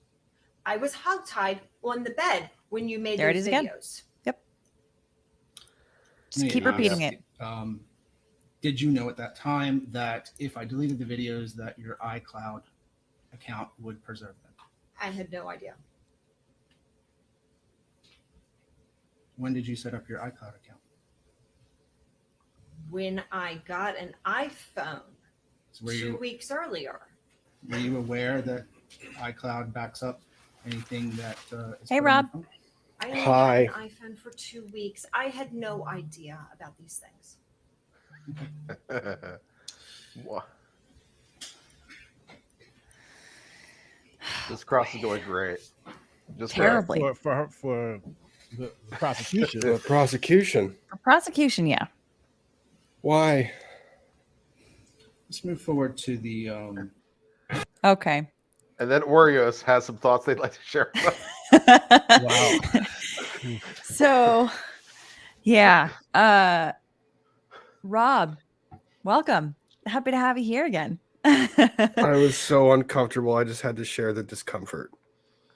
No, I'm pretty Yeah. uncomfortable. I think we're all uncomfortable. I'm expressing my discomfort through a variety of incredulousness, laughter, I'm expressing every possible thing because it's very, very uncomfortable. Yeah. And I see it coming in the chat, but a jury doesn't necessarily know that he's not doing a proper impeachment. No, but the jury has a really good understanding of what that just was. And that was a disaster. Yeah. Yeah. You broke into my house. I had a restraining order. You broke into my house. You pushed me down. You hogtied me. Yes, you raped me. Multiple times. Multiple times. Multiple times. And this is over like a 2 or 3 day period. Is my understanding of like the allegations here in this case. Yeah. Ugh. See, he doesn't know, just like the one of the fundamentals is you don't have them keep saying the bad things over and over again, right? You say it if they say it once, you get upset. But you try to you try to stay away from the whole, yes, when you blanked me or when you did this to me. Like, if they're saying that, that's not what you want to be said up there. So I mean, Nate, maybe he just wants the 3 hots and a cot. Like maybe he's trying to get it. There are easier ways, I think, but just you only have to ask the victim, did I blink you? Yes. All right, Your Honor. No further question. You know what you're doing for the next 15 years? Because I do. Now let's describe in very deep detail how that happens. It's like, you're talking about the wrong side here, right? That was a better. It's interesting. That cross was bad enough where I don't see what they didn't even need to do a direct examination. Well, legally they have to, but it's like he gave it all up on himself. So no, and that prosecutor sitting there. How many questions were objectionable? But the prosecutor's like, "Okay, buddy, you want to ask that question? Just enjoy. Go ahead. These are questions I wouldn't be able to ask as the prosecutor, but you can ask them. You can ask them all day long. Go ahead. That's great. Would you like me to just give you the list of questions I'm not able to ask? These are the questions they don't want you to know. Just slide that over to the defense team. Ask these questions. Oh man. Oh man. Yeah, no, this is just it's awful.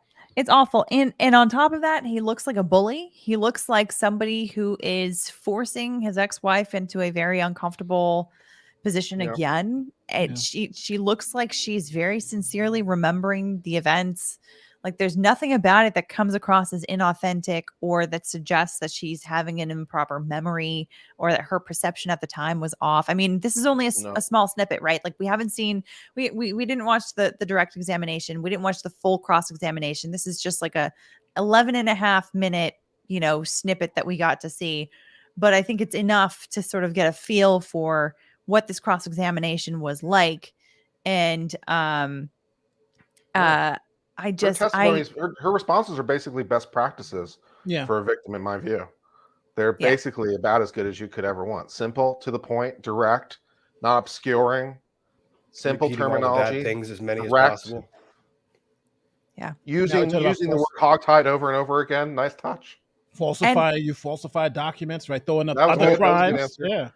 That was a good answer. I like that. Yeah. That was good.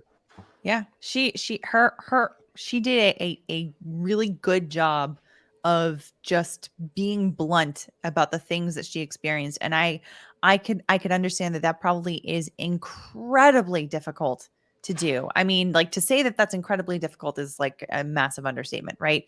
Because you on one level, just having someone have to talk about their experiences that are that harrowing. On another level, on top of that, having to do that in a room full of people that you've never met, that is not exactly a comfortable environment.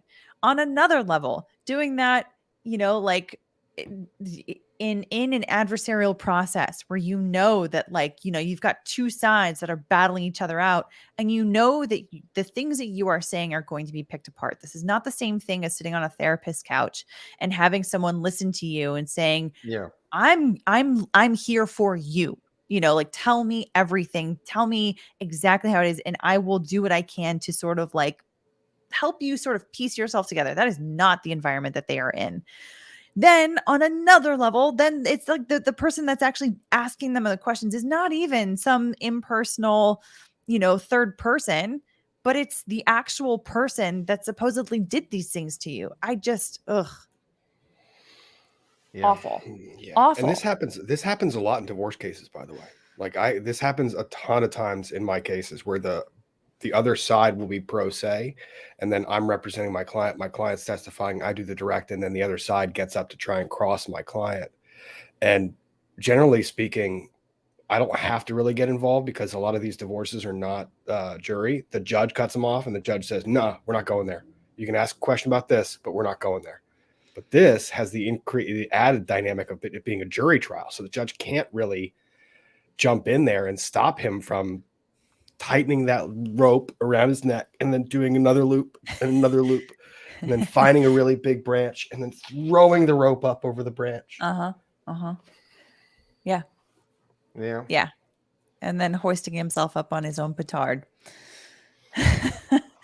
Yeah. Yeah. Yeah. It is uncomfortable. This is among many reasons why you shouldn't represent yourself. It's just a bad idea. It's a bad idea. Yeah. You don't know what you don't know. He doesn't know what he doesn't know. He's expecting to get different answers, maybe, or not. But either way, he's not prepared. He doesn't know how to impeach. He doesn't know things. The optics are horrible. You do have a right to confront your accusers. You have a right to represent yourself, but not wise. When he inevitably gets convicted and gets sentenced to, however much time that is, which I imagine is a lot, then yeah. Not much sympathy here. Mm-mm. None. So the charges were the R word and then the attempted murder and kidnapping. They've been saying this stream is not monetized. I've been trying to keep it, but They've been screaming out Well, for the only bad thing, the only words. thing, the only thing I have going for him is I'll guess I give him a point is that I do not yet have any evidence of attempted murder. So we got that going for you. That's nice. Oh, good Lord. So hey, you get one. You get 1 out of 3. It's not looking so bad. It's terrible. Yeah.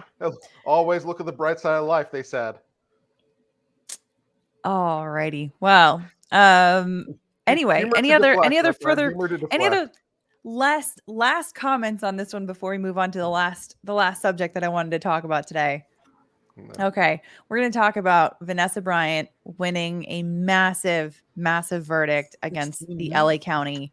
I am very happy for her. I think that this is the correct decision by the jury, based on what I have learned that has come out at trial. Folks that have been watching the channel, I went through the complaint. I went through like several of the issues leading up to trial. And this is a case for over not the actual negligence that caused the death of Kobe Bryant and Gianna Bryant and the other passengers and the pilot of the helicopter from January 2020. That was a different lawsuit. This is over the photos that were taken at the crash scene that Vanessa Bryant alleged were shared by the police department and by the fire department, by various individuals there, and that they allege the LA County Fire Department and the LA Sheriff's Department that they did not have adequate policies in place to handle these things. And I mean, honestly, if you think about it, we've heard of many a celebrity death in LA in various circumstances, like what's his name from Fast and Furious died in a car accident that Paul Walker. Right. Like that happened in LA County. Like there have been how many other cases throughout decades and decades and decades of Hollywood being Hollywood, where celebrities have died and obviously there's a natural curiosity into those kinds of scenes. People will have a morbid curiosity. So you have to have security for that purpose anyway, but that is only heightened by the fact that it's a celebrity that's involved, right? So it's like, I'm honestly surprised that they didn't have policies in place before this case happened. But I think that ultimately what was so damning for them is not just the fact that they didn't have policies, and not just the fact that people were sharing these photos, not just within the department, but also outside the department. You have a deputy that was sharing it at a bar. And then, making jokes about it and kind of like saying to people like, hey, like this is Kobe Bryant on my phone, pieces of him, or, like terrible comments. And then you've got, folks from the fire department at an awards gala sharing with his wife and with a bunch of other people saying like, hey, come and check these photos out. Like it's just like that on its own is horrible. But on top of that, you have evidence that came out that they were trying to cover it up in various ways and lying about it at various points in the hierarchy, going down from the individuals involved all the way up to the top.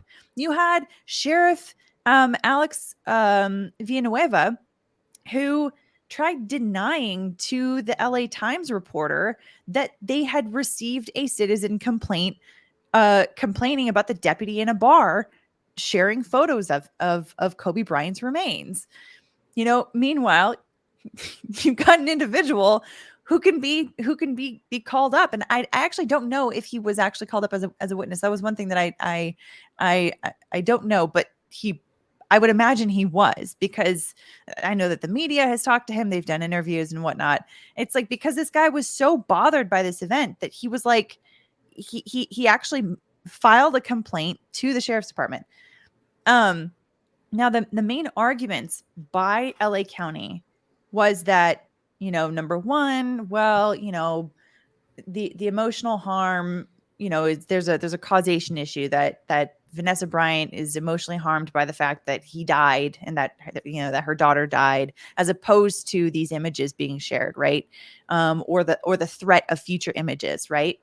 They say that, and then they said that also, this idea of future harm shouldn't be an issue because, well, we did a complete forensic evaluation of all of the devices involved and all the people that took photos and shared photos, and we know for certain that those photos absolutely do not exist at this point. So there's no way for those photos to come forward, to appear at some point in the future, at least not from our departments anyway, right? Because they talked about how there were other, there was media that came because of the interest of who was involved and all that kind of stuff, but like those were like some of their top arguments in this case. And what came out at trial was, well, they couldn't identify all of the people to whom photos were sent. They couldn't even identify who exactly they were. And then also, when devices were returned to the county through this investigation, which, by the way, only happened after the LA Times wrote about it, because somehow somebody got a leak to the LA Times and they did an investigation. They wrote an article about it, and this became public, and then the sheriff's department decided to do an investigation internally into it, which may or may not have been adequate. Looks like it wasn't, according to what the expert testified here. And when devices were returned, there was a county-owned laptop that was returned without a hard drive. Oof. So it's just, and you have these witnesses that are put on the stand, like the county sheriff and the acting fire chief of the county. Both of them were surprised to learn on the stand that so-and-so, this fire captain didn't know the identity of the person that he had sent photos to, but he was quite certain that he was a fire captain because of the hat that he was wearing and the way that he was handling himself or something like that. But he couldn't identify who this person was. And then, and both of them were surprised to learn about the hard drive that was missing. So it's like, how can that side, how can the LA County possibly stand there and argue to the jury that they can say with any amount of certainty that these photos will not show up at any point in the future? They can't. They absolutely cannot with that kind of evidence that comes out. So I'm not surprised at all that that the jury decided on this particular verdict. I remember seeing, I think yesterday or the day before, I can't remember, when in closing, I guess the attorneys, one of the attorneys for the plaintiff side, they had asked for like 75 million, and that sounds like a lot. It sounds like a lot, but considering that this is actually two cases that were merged together, you've got Chester is one of the plaintiffs, and then you got Bryant is the other one. And considering the manner of the claims and everything else and the evidence that came out, I don't know. I think that this particular verdict, 16 million for Bryant, 15 million for Chester, I fully agree with it. I don't know. What are your guys' thoughts? Have you guys heard anything about this case before the last few minutes? Yeah, I've heard a little bit about it, and I'll let other people talk if they have opinions first. I'm just glad I got the recap. I've got to jump off for a client call, but I'm really glad that I got the recap and to hang out with you guys for a few minutes. And I'm going to see you later tonight, Rob. We're going to hang out. That's true. That's true. All right. Kurt's yeah, I'll see you too. Oh, that's true. I get to see. Oh, that's fun. The only person I'm not going to get to see is Nate. Aw. Well, what happened? I don't know what's going on tonight. You can come and visit anytime you want. Okay, cool. I might be back by the night. I got to see time and place. Go to your client call, but I'm definitely down for the night. So let me know. Well, I'm gonna see you virtually later. So virtually. Yep. See you guys later. Really, Rob. Bye. Well, since I'm pretty unfamiliar with the case, so I can just tell you what's going through my mind as of right now. Number one, I'm glad she won. I'm absolutely glad that she won, because that's totally disrespectful, especially when you're in a position of authority to even get those type of photos and stuff like that. I've had photos and things of situations, because you get these types of things, and what's what you can leak and what you can put out, what you can't put out, and obviously this was horrible. And it is an embarrassment, but it's sometimes with these, you have something like that. I making money off it, because that's something that generally would be sold to TMZ. TMZ would be quick to jump on and sell it, and get something like that. The legal issues, the legal things in my mind that I'm thinking about is obviously First Amendment. We're talking about freedom of speech, but these are cops who are taking it under color of law, and they're entitled. So the First Amendment likely doesn't apply in this situation, because it's an individual right. So the government doesn't have the free speech right. Then I'm thinking about, the state law action. Obviously, I think state law probably has this issue. So, even with my rudimentary understanding of this case, it seems to be the right legal decision. But I would like to see also maybe to see how they wrestled, or how they were able to overcome the natural inclination of First Amendment. But I'm thinking, because the officers are working in the capacity of law enforcement under state, the color of state, they don't get to claim the First Amendment. So. No, they don't. And actually, one of the causes of action in this particular case was actually a constitutional cause of action against the county, and that was it was a 14th Amendment substantive due process right in the decisions to control the death images of a family member. That is something that is actually recognized by appellate case law.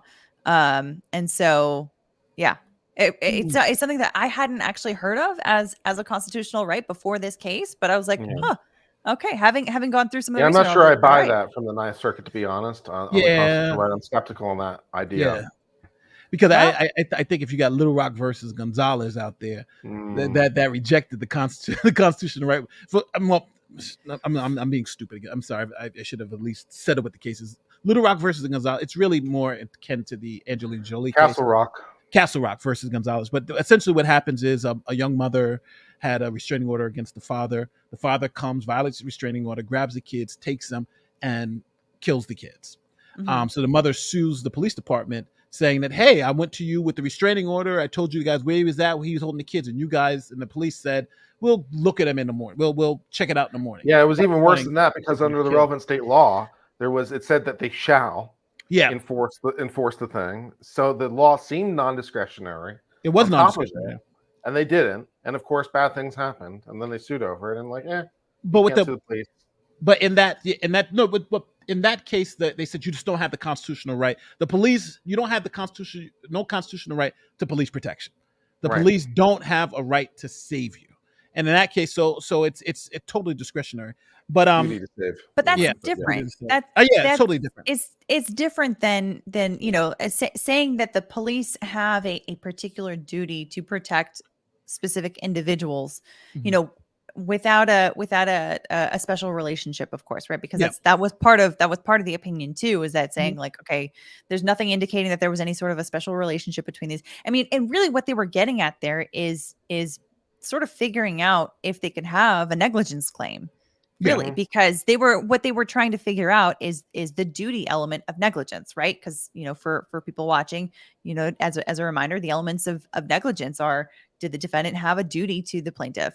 What did they breach the duty? Was there a harm that resulted? Is there causation for that harm? Can you draw a causal link between the breach and the harm? So whether or not someone has a duty is often a big question. And so when we're talking about the police, do they have a generalized duty to specific individuals? Well, you have to have a specific kind of relationship in order to assign that kind of duty there. But here, I mean, this is a bit of a different case, because we're talking about an affirmative action taken on by the police department, by the fire department, by the government, that is invading the privacy, so to speak, of the plaintiff by sort of like interfering into their family life. Well, it's actually, interestingly enough, I actually think this actually does fit into Castle Rock, because one of the exceptions in Castle Rock is number one, if you're in state custody. So if you're in state custody, like a prisoner or something, then they do have an affirmative duty to keep you good. And then the second one is if the state creates the situation or creates the risk. And in this instance, what you're talking about, the affirmative duty, yes, the state created the situation in terms of going there and doing it. So now they now have a duty to protect the Fair point. information. So yeah. So the two exemptions to the Castle Rock rule is if the state created the danger or created the situation, and then the second is if you're a prisoner, then they have the affirmative duty, or, Right. or any award of the state, or if the state has legal custody over your body, because that Yeah. also affects children too. So I'm a bit. Or Go ahead. oh, I was just gonna say, or if the state has, I remember looking at this because of the recent Gabby Petito claim by her parents. It technically was like, you know, if they are asserting some kind of control. So there was one example in either that case or a subsequent case that was related to it, where there was a decedent who had been taken into custody. They let him go to the bathrooms. They uncuffed him to go into the bathroom, but they were still standing outside the doors. So he was still technically like under their control, even though he technically wasn't like in handcuffs. He wasn't incarcerated. He wasn't anything like that. So anyway, Kurt, you were going to say something. Yeah, no, I'm skeptical of this award on the number and also on the underlying legal theory. So I have a bit of a unpopular, I think, view on this, and I think it'd be interesting to work it out. So on the monetary number of it, it doesn't strike me as obvious that there should be any extra award or a different award because Kobe Bryant is famous. Right? If the underlying damage is we took photos of this deceased person, and we shouldn't have done that, and we're violating that person's privacy, exposing those photos even to like our own, you know, fellow police officers, fellow fire officers within sort of the community of people, and we are, you know, violating the privacy, then I don't quite see how the fact that this is Kobe Bryant versus literally anyone else should come into the equation, because we're not trying to compensate for like lost earnings. We're not trying to say, oh, he deserves more because he's he would earn more. We're trying to go to the harm that befell his family from this unwanted exposure and the threat of possible future exposure. And I don't quite see why, because it's Kobe Bryant, should result in any sort of extra damages. And so I kind of feel like this is in part, the amount is because Kobe Bryant, and I don't quite see the logic of it. I don't quite see why this is $16 million versus, you know, $500,000. I don't quite get that aspect. So if you have, and then I have problems with the underlying legal theory, but if you want to talk about that much, I'd be interested. Well, I can break down how the damages came out. Well, they said it was $1 million a year was the number they came up with. Well, that was at least what they asked for. It's like we want 1 million, we want 2.5 million for the 2.5 years that's gone on. We want $1 million for every forward-looking year. So that was what they asked for. But what did the jury actually say? So there's only a slight difference between what Bryant got versus what Chester got. Bryant got 1 million more than Chester, and it comes down to what the sheriff's department did in the past. So the breakdown for Bryant is they got 2.5 million from the sheriff's department for past suffering, whereas with Chester they got 1.5 million from the LA County Sheriff's Department for past suffering, and then all of the rest is the same across the board on both sides. So 7.5 million for future suffering from the sheriff's department. Fire department is to pay $1 million for past suffering and $5 million for future suffering. Mm-hmm. So yeah, most of those calculations, I have a sneaking suspicion that if Kobe Bryant were not in this case at all, if he hadn't been on that helicopter and everything else had been the same, I don't think we're talking about these kinds of numbers. I think the only reason we're talking about these numbers is because it's Kobe Bryant. And everyone else comes along for the ride, because then Kobe Bryant becomes an anchor. Well, for everyone else. Think about this though, that the level of curiosity into those images is also amplified because of the fact that it's Kobe Bryant.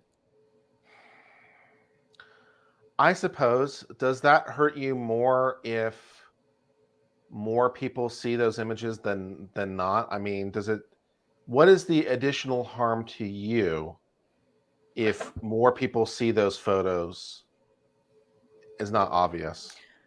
I think that when you have more people interested in those images, more people interested in sharing those images, then you have a higher risk of encountering those in the future, I think. So like Okay, I agree with maybe there's something there. what B said here is that but isn't the risk that the photos are going to be published in the future higher because he is famous? Yes. I think so. I absolutely think so because it's you could have you know you could also have a higher risk of people targeting Vanessa Bryant because they know that she's famous, because they know that she is the widow of Kobe Bryant. Because people are sometimes just sick like that. And if they know how to reach her through social media, for example, they know how to target her like that. There are some people that could 100% go out of their way and do that just because they're like, well, she's rich, she's a celebrity, she's not a normal person, so therefore she doesn't have the same kind of feelings as your average person does. But There's some truth to that. yeah, but see, the forward-looking thing is a little problematic because it's very, very, very speculative at best. But I'd also say this: when someone dies, every year there's like a depreciation value of their celebrity, right? Right now, when Kobe Bryant actually died, I think his celebrity was at a point, but now his celebrity is a lot less than if he was still alive. And I think you get diminishing returns. So I don't know how long, how many years? I don't, how many years is the person still hot? Yeah. Like, I think 10 years from now, saying that it's worth $1 million is not accurate, but maybe 2 years from after the event, that's more accurate. You understand what I'm saying? The farther you're away from the event, the less his popularity. But I would like to hear Kurt's legal interpretation on why, because that's that piqued my interest. Well, I have problems. I have problems with the Ninth Circuit's rationale that there's a constitutional interest in this, because I don't quite see how that derives from the Constitution. I understand that, like, the police themselves, acting in their official capacity, don't have a First Amendment right. That's independent of the government itself. Correct. So the government has the power to restrict itself. But I don't quite see how that derives into a constitutional interest. So that's a little bit shaky. And also, I'm sympathetic, I think. I'm sympathetic to the police officers and firefighters who might have been taking these photographs and sharing them around. Because, as we could tell from our various responses to the guy cross-examining his ex, and even my responses in terms of how we respond to things emotionally when we have uncomfortable things, we all use a lot of different tools. Some of us cry, some of us get angry, some of us laugh, some of us deflect. We all use a lot of different tools to deal with those kinds of pain. And those reactions may not seem appropriate to some people, but I think we all respond to, for lack of a better description, grief in various ways. And some people might laugh through that grief. And I think that that's not an invalid reaction. And so I use that principle for the proposition that people that are in jobs where the macabre and the morbid are more common, and doctors and police officers and EMTs and stuff, it's not exactly unknown for them to have very dark senses of humor. And I can see them as a way of relieving their own human incomfort with it. I can see them approaching that in a lot of ways that would seem inappropriate, that would seem even callous to one of us looking on. I remember a line from Scrubs along these lines where it's like, JD was talking to Cox, and they were looking at some doctor telling family members that their people had died. And it's like, for that family, it's the worst day of their life. For the doctor, it's Tuesday, and he's going back to work. And so I think I'm more sympathetic to the idea that these photos are taken and shared as part of a self-defense mechanism, self-therapy mechanism in wanting to deal with death. And I don't know that I necessarily feel completely comfortable as an outsider sitting in judgment. So I don't know if any of that makes any sense, but I have some reservations because of that. I definitely understand that. And I think my first introduction to that sort of psychology was in learning about and understanding the humor of veterans coming back from war. For example, they can often have a very dark sense of humor. Um, and it's just a way of dealing with the pain through humor. And I know that, I've talked about this before, that I also toured the LA County Coroner's Office. I toured their facilities. I've seen the morgue. I've seen the special cage that they put celebrities into because they've decided that they have to, because otherwise there's too much paparazzi interest that they've had problems with before. But I think that that's one of the reasons why there has to be a policy in place to give guidance to the people that are encountering these things, so that they can understand where those lines are, to say like here is how you can handle this, like within this circle, it is appropriate to make comments about things, so that you can just wrap your brain around the insanity that is encountering this scene right here. Because like otherwise people will just go crazy seeing the things that you've seen at this particular location, right? Because it's like one of the things, I've said this before, one of the things that was made very, very clear to me when I toured the coroner's office was that, I grew up in a small ethnic community. I grew up going to a lot of funerals, grandparents, friends, grandparents, cousins, so many people that I knew, and then saw them, no longer there. So it wasn't like I was sheltered from death before I went to the coroner's office. And I had a hard time, because I realized just how much we ritualize death just so that we can understand it and wrap our minds around it. We have certain traditions that we place around these things, just so that we can go through our lives understanding that this is an inevitable result that we all will have to deal with.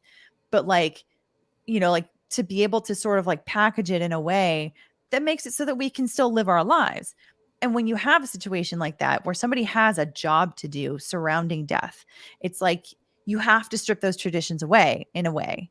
And maybe there are other traditions that need to be created around that, so that people can do a different kind of job, and still do what they need to do in that situation. But there still has to be a line that is drawn for what is appropriate and what is inappropriate for people to do in encountering those things. And if people have a problem with having a line saying, you are not to take photos of the dead in a way that is unnecessary, and to share those with people that do not need to see those images. If you need to have a shared connection with someone to wrap your mind around this whole thing that you just went through, therapy is a good option. That's true.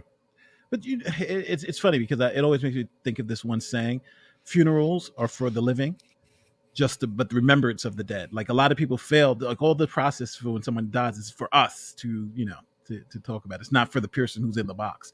But I'll also say this: these facts would be totally different if this was just some rando, right? Some person, the rando.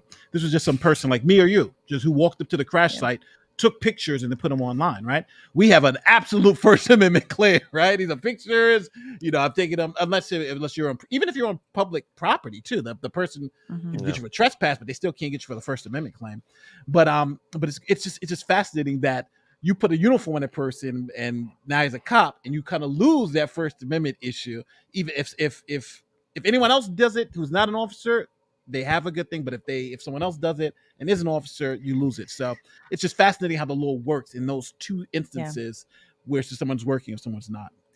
But it's I can understand why though, right? Because the Oh, police yeah, of also course. have the ability to tell you you're not allowed to be there. Yeah. Right? Because of the sensitivity of what's going on in that location. Like even if it's public property, like all of a sudden you are no longer allowed to be there as a public citizen, right? And so they have that ability to do that, and we also place a certain level of trust in them. And so with that trust comes a certain with great power comes great responsibility, right? Like it's it's a certain obligation, but What about body good cameras reason. though? Let's say officers, because I know they generally don't have access to body cameras, but it also brings you to that issue with body cameras too. Because when they go into a house and something, there's a lot of personal, private stuff that happens with body cameras, especially for, let's say, abuse claims and things of that nature, domestic abuse claims. So I just would like to understand what if some of those, because some of those things are leaked too. How would that be handled? Because those people, a lot of times, those people aren't celebrities. Do they also get millions of dollars because if it's damage to them too? You know what I mean? Well, I think part of the issue in this case is the fact that the photos that were taken that are at issue were not needed to be taken. Whereas for a body cam, that's kind of necessary for the job, right? So like that's just part of like what you are required to do in certain circumstances. So you can't be held responsible for the recording of that if that's what you're supposed to be doing for the purposes of your job. Yeah. So so there's P makes it very. She says, "Yes, the uniform means something." Yeah. No, P. I'm saying. I just think it's just interesting in law how your rights magically disappear if you're in one that same person. If that person is regular citizen, it's just mad. How your rights change based on situation. But it's like that in most. It's context. Essentially, my argument is about context. But I definitely agree though that they should have gotten something. But I am with Kurt where I think 16 million is a little excessive. And I would just like to see how this kind of plays out, and just the whole right to your constitutional right to the pictures of dead relatives. Yeah, that's something that I think it's not long for this world if it gets to the conservative Supreme Court. It just doesn't feel like it's gonna be long for this world. Keep in mind that that's one of the causes of action is the constitutional claim. So that's one of them. The rest of them are. Sorry, I've got their opposition to the MSJ here. Only reason why, because the Supreme Court is very, very unlikely to find, especially after killing Roe v. Wade. They're going to be very unlikely to find new rights. Yeah, I especially hearing what Justice Thomas said about substantive due process in general. Like he's like, we should just get rid of substantive due process in general.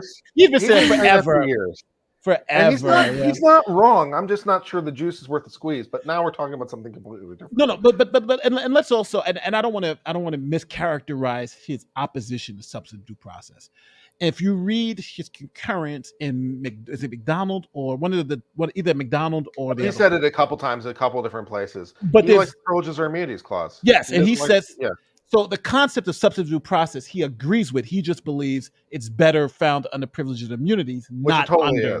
Yeah, which is true. That's what they wrote it for. But so he's saying, why don't we just give up the BS and just do it like it was meant to be done? Yeah. And that's his argument. But now people are saying he just doesn't believe in substantive due process, which is not. Yeah. And then this is the point where I come. This is the point where if I'm with Justice Thomas, I'm like, is it really worth it? Because to undo substantive due process, I'm having to reverse about 90 years worth of Supreme Court law at this point in order to do what? Just redo it all under privileges or immunities? To what end? It's like, is the juice worth the squeeze? What am I doing? I'm trying to overturn Wickard over here. Now Justice Thomas is like, well, as long as we're at it, let's overturn the basis of 90 years of Supreme Court law. That's the foundational basis of all incorporation of all rights against the states and basically the entirety of constitutional law. I'm like, well, I'm not sure it's worth all that, but nice idea.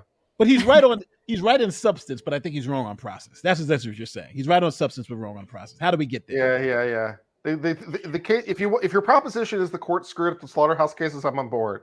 That we should do something about it. I don't know. Let's press on. So here's the First Amendment complaint. So you can see here that there's the violation of the 14th Amendment. That's the first cause of action. Then we've got 2 negligence claims and 2 invasion of privacy claims. So because what is 2 different invasions of privacy because of different sharing at different instances? I think it's different. I think you've got one against the individuals and then one against the entities, talking about the Okay. policies that are in place. So I think That let makes me sense.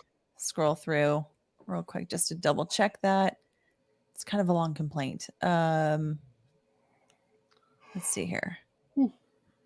Nate's trying to get me started over Yeah. here No, on no, constitutional oh law theory. no, but you know, because I made that point before and people had gotten mad, but I'm just saying, you know, it's just true though, because I was the one. I'm actually with Thomas. I think Yeah. it doesn't have to be a real rework. I think you just say from now on we're just going to put it under privilege and immunities. Yeah, And maybe we're gonna maybe it keep is that that low, simple. right? Simply, It's that maybe it is simple. that simple. Simply read all that onto that and call it a Yeah, day. and just call Maybe it it a is day. that simple. Yeah, so the fourth and fifth causes of action, you've got one against an individual, and then the other one is against the entity defendants, and that's talking about the policies that are in place. And one of the arguments by the plaintiffs in this case, and I think that this is one of the reasons also why the damages are so high, is that they, starting with the opening statement, they were able to introduce some, or maybe not introduce, but play clips for the jury of Sheriff Villanueva saying, you know, this issue with death books and, you know, and officers having these collages of death images that they keep for themselves throughout their careers is not unique to Los Angeles. It's something that happens across the country.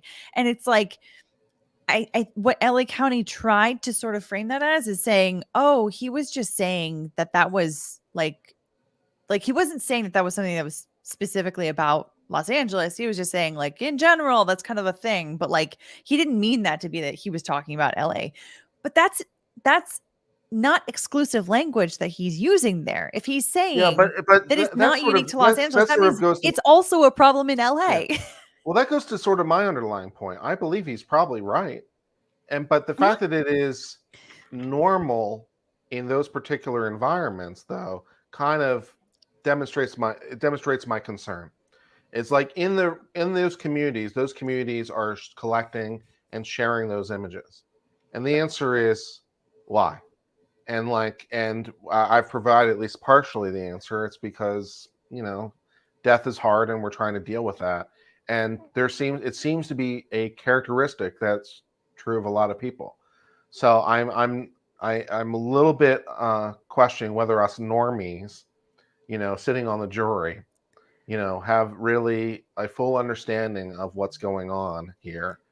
And we're just saying, oh, it shocks our conscience because it's something we never do. It's like, yeah, but we're not them. And so something just seems slightly off. But then why lie about it? That's the other reason why I think the damages are so big, is because of the fact the normies don't understand. You have the police, you have the sheriff's department at various levels, from individuals saying, yeah, I had this higher authority telling me to take photos. And then the acting fire chief then gets on the stand and says, I didn't tell that fire captain to take photos. I didn't. So you've got somebody's lying here. Someone's lying. Then you've got people that are just, you know, the manner in which that they are sharing these in such a callous, you know, way outside of the department. Like these are guys that are sending them to other police officers outside of the LA County Sheriff's Department. I think, you know, to other sheriffs, but outside of like no one who has any connection to that case whatsoever, through playing Call of Duty. Like in that kind of a situation. Then also like having the wife of a fire captain saying, hey, come on and check this out. And the person that she's calling to check out is someone whose cousin died in that accident. So it's like there's the callousness of it, and then there's the lying on top of it. And like lying in general, and that kind of like feeling of a cover up is bad. It's 10 times worse when it's coming from government authorities. So that's why, like, to me, I see the numbers, and yes, they are big numbers. They are very big numbers. And yeah, the taxpayers are going to have to pay for it. And it sucks because California taxpayers pay a lot of taxes already. But Sheriff Villanueva is also up for re-election. So, like these kinds of things. Re-elect me for more death photos. Doesn't work as a campaign. I don't know. Well, Yeah. these actions are they state. I see the 1983 claim, but I'm assuming the invasion of private. Those are all state actions, right? Those are all state Yeah. claims, and they're Yeah. just doing it in federal court. It's gonna. I think the 1983 claim. I think that's going to be the issue. But I think if you get a reversal even on that, then you may go back for the other claims. But it's going to be that's an interesting claim. The 1983 claim, I think, is going to be the more intriguing one. It would have to be the United States Supreme Court, because Ninth Circuit is pretty clear on how they feel about it. Mhm. So, but yeah, no, I see the numbers. Yes, they are big. But no, I don't think that they are too big in this case. I think that, they asked for 75 million total between the two plaintiffs. That is a lot, a heck of a lot. I mean, these numbers are a lot, what they ended up getting, but I do believe that the plaintiffs in this case were not necessarily doing it for the money. They were doing it to send a message. Because I think that if they, if they were doing it for the money, they wouldn't have gone through the process of a whole trial, where Vanessa Bryant got on the stand herself to talk about this stuff, to be cross-examined. She allowed herself to be cross-examined, like to go through all of that for money. I don't think so. You're doing it to make a point. But let's also, the realization now is that for these photos, they're getting 16 mil. But then you look at the Depp case he only got like 10, right? So to me, and look at the Sandy Hook families with Alex Jones, they only got like 4, right? So it's interesting to see. It's just like, it's weird, because I think that when I think about the amount being excessive, I'm thinking about it in relationship to all the other kind of cases, these people who have to live with the defamation going on, right? They're still, no matter what people are saying, Johnny Depp is going to have to live forever, but people saying that he's X, and the family, the Sandy Hook families. So it's just like, 16 million for the photo of somebody who's already gone versus these people who are still going to continue to live with this particular issue. So I don't know. That's when I'm saying it's success. I think that. On the flip side, you have this missing hard drive in the computer. You have this unidentified person who received the images that they don't know who they are, so they don't know to tell them to delete the photos off of their phone. Yeah. So Vanessa Bryant and Mr. Chester, I'm so sorry, I forgot his first name. They are also living with the anxiety of, I could open up my email one day and see images of my loved ones, multiple, for him, it's his wife and daughter. For her, it's her husband and daughter, and see images of them in the worst possible condition that anyone could ever see them in. Like, that's something that they will have to live with forever too. So that's, I mean, to compare those two situations, I don't know. Like you could look at one as being worse than the other. I don't know. Those are two situations that I don't necessarily want to compare to say which one is worse, because they're both awful to have to live with. Yes, but I think when you're talking about, because essentially our arguments or our understanding, we're talking about the damages component. We're really talking about the liability component. We're talking about the damages component and how much damages we're talking about. And I think in your assessment, you said, could have, should have, or people could see the photos, you could get an email. I think that's different than it actually happening. Like Johnny Depp, we know for a fact, right? Just go to Twitter. They're saying this. He's getting this. Hey, he's getting. So I think when we're talking about the damages, you're talking about like an actualized damage versus a theoretical damage. Now, I think both can be worth the money, right? And I think, if I have this threat of he's seeing this thing 10 years later, but then I'm saying that I think is not, just tangibly, I would pay less to that person for that theoretical damage and more to the person who's actually still, like Johnny Depp is still suffering damage. The family of it are still suffering damage because people are still making those claims. But to be clear, it's not about the theoretical future harm. It's about the current harm of the anxiety about the future. Got it. So because if it was a theoretical future harm, that would not be collectible. That's not damages that could be collected, because that's too like theoretical harm is not calculable in a lawsuit. So it's current anxiety. And she points to DMs that she's gotten through Instagram. Like she had to like put everything on private, turn all comments off, because she's gotten threats from people saying, I have, the images of your dead husband, and I'm going to release them to the internet, and the fact that there are these open questions about that hard drive, about that, that mystery recipient of the photos, like those are open questions that lead to how can anyone tell her yes? Like there's no way that those photos exist in this world. No one can tell her Nobody that can say because that, yeah. of those open questions. Yeah. So anyway, those are my thoughts on that. I think that this is 100% the right decision. I agree with the numbers. That's me. That's my thoughts. No, I am skeptical. I'm kind of halfway Fair. between where I'm cool with the numbers because what they did was shitty, but then legally it's like I could see issues with it. But then I'm more, if I just had to pick a side, I would pick your side, Alita. I'm still with you in terms of, I think this is, they're gonna pay, and I have no sympathy for LA County. Let them pay, those rich people, let them pay more taxes. Damn you, we're voting some fiscal conservative. You don't want to pay as much taxes. So. Well, I mean, I do still have family in California, so I I don't necessarily want my family to be paying for it, but it's one of those things that's like you can't use that as a reason to not hold the government accountable. Of course, yeah, no, hell no, yeah. So yeah. Anyway, for me, that about does it. I don't know. Anybody else have any final thoughts? Do you guys have any projects coming up? Any other videos that you have that are? Well, I was that are lined thinking up? about trying to this afternoon go through this newly released letter that it was completely released regarding the charging decision of Trump from Attorney General. The Attorney General that was released. There was a redacted version that had been released previously, and they just released a full Attorney General Barr was the word I was looking for. There was a memo written, and they released a full copy of it. So I was thinking about going through that in a full analysis. That might be fun.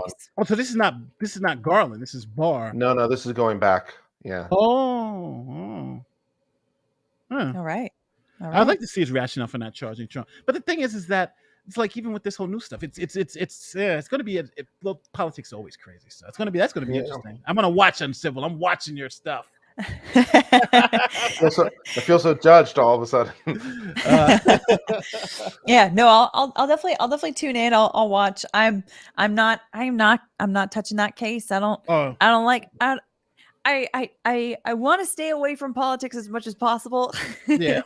No, it's even when we're just analyzing the law, it's like with cases like that, it's you've got to get into the political element as well. Oh yeah. So this was March the 24th, 2019, through the Deputy Attorney General regarding review of the special counsel's report. So they had released copies of this in a redacted form before relating to charging for obstruction, whether or not Trump should be charged for obstruction or not. And the overall thrust of the memo, because I've skimmed it, was Barr coming to the conclusion that he shouldn't be charged with obstruction because there was no underlying crime to be obstructing. And so that was a factor that he used as his analysis. And then, of course, there's criticisms all over the place about it. That makes sense, although a redacted version of this letter existed, I think the full version was just released yesterday or the day before. So it's brand new stuff. Fun and exciting. Yeah, that's going to be great. I'm going to check that out. Wow. And you're right, though. Stay away from the politics, because for those of you, there's a lot of people who came from my stream. If you guys saw, I just had to wrestle with the politics because it just is what it is. So, and for those of you who've left, I'm so long, but it is what it is. I feel like because of the politics, I've had to censor myself. Like a lot of times I say, I can't say anything bad about this guy because a lot of fans like this guy. So if I say anything bad, they're going to leave. But then I'm like, you know what? I can't hold myself hostage. If the facts are what they are, hear the facts and let you deal with them. If you can't handle it, then so be it. So it is what it is, right? It is what it is. So, yep, that's the job that we do on YouTube. But you have to. I think you have to take chances sometimes, and actually calculate the risk. But I think at the end of the day, we're here to give opinions and try to help people help people understand the law in a better. And it's funny because I think the self-censorship is the one that we have to really try to fight against, because don't get me wrong, I would love to just say things that make everybody feel good and make everybody feel okay. But we deal with law. And there is no way that happens. We always are going to make someone unhappy, because Of course. there's always someone on the other side. Amber Heard, Johnny Depp, U.S. Soccer, there's always going to be people on the other side who think the exact opposite, and it's okay. But I think we can't change the way we do things and who we are, if just because we're afraid that people would not like it. If that's the case, then we shouldn't be on YouTube. Yeah, and that's why for me, I've actually started to sort of work with changing my intro a little bit. Not for I haven't changed it for the live stream yet, but it's always been explaining the law one bite at a time. But now I'm starting to say, like examining the facts in the law and formulating reason-based conclusions one bite at a time. You're stealing my stuff. You're at the facts now. You're at the Legal facts. Bites, I have to say. Legal Bites is taking my tagline. No. It's not the same. It's not the same. It's not the same. No, because but that's what all of us do, right? Is we're taking the facts, we're taking the law, and we're because people will. If they're about that life. Well, I don't say that. That's your thing. That's your thing.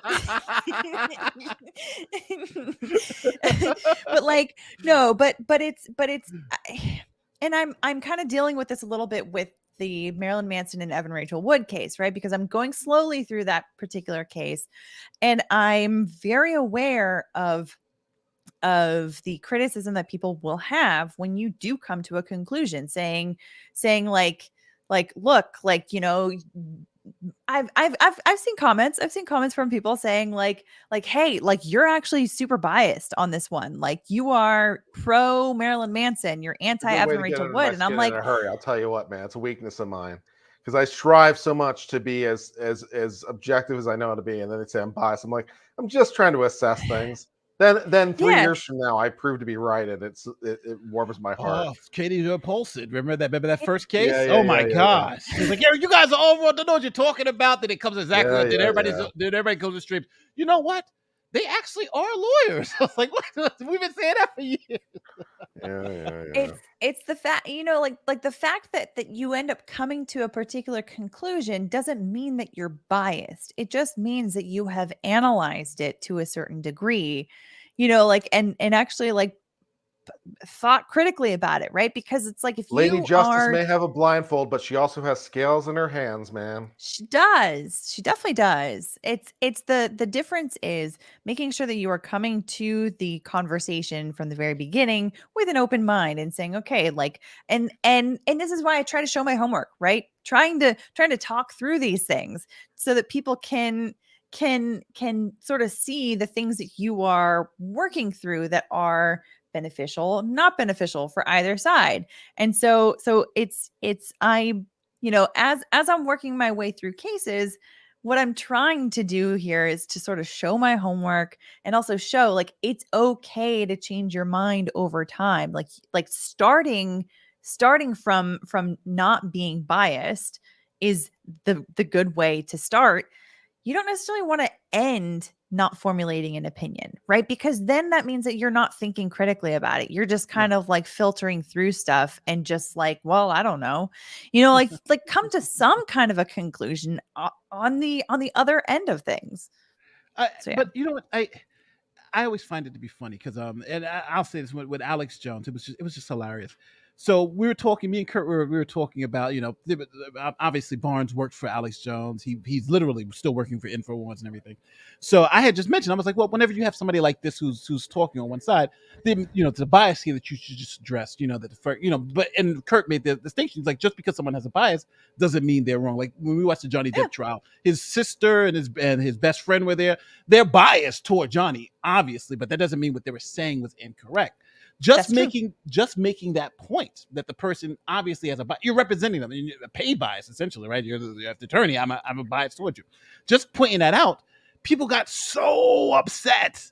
Like, oh, Nature said that he's blah blah blah. He has a bias. I was like, no, I'm just saying the facts of the matter, right? Now, if you take that and say, well, I'm going to be more critical of what he's saying because I understand there's this underlying bias, That's all you're supposed to do with it, right? You can Yes. take or accept what they're saying, because they should show you their homework, right? All right, even though I do have a bias, here's kind of the background to it. Yeah. But and that's where on my channel, that's kind of where I made that flip from just, okay, people want me to just repeat these biased claims and pretend that they're not biased. But I want to identify them and tell the people, no, these are biased claims, even though I'm friendly with the person and I respect the person. But just understand, by me saying they're biased based on the facts that they are, right? They're getting paid by the person. There's no more bias than that. If we're in court, I say, are you getting paid? That's just expert witnesses. The first thing they ask, how much are you getting paid to tell me this story? So I think we need to recognize everybody does have biases, but then when you point them out, it's not an attack on a person. It's just a factual claim based on the evidence that I have. And it doesn't necessarily discredit them, No. right? Like all it does is it's just one data point to use to evaluate the things that they're saying. Just like any witness, right? Yes. Like bias, perception, memory, sincerity, like those are all things that the jury is evaluating when they are evaluating a witness and trying to figure out whether they buy what they're selling, right? Are they picking up what they're putting down? but bias is just one data point. It's the same thing with any of us and with the media and with others, people on social media. Bias, yeah, of course. We are not robots. So therefore, we have human experiences that inform our opinions and inform the ways in which we see the world, and the ways in which we frame different situations. And like for example, like attitudes towards authority. Some people have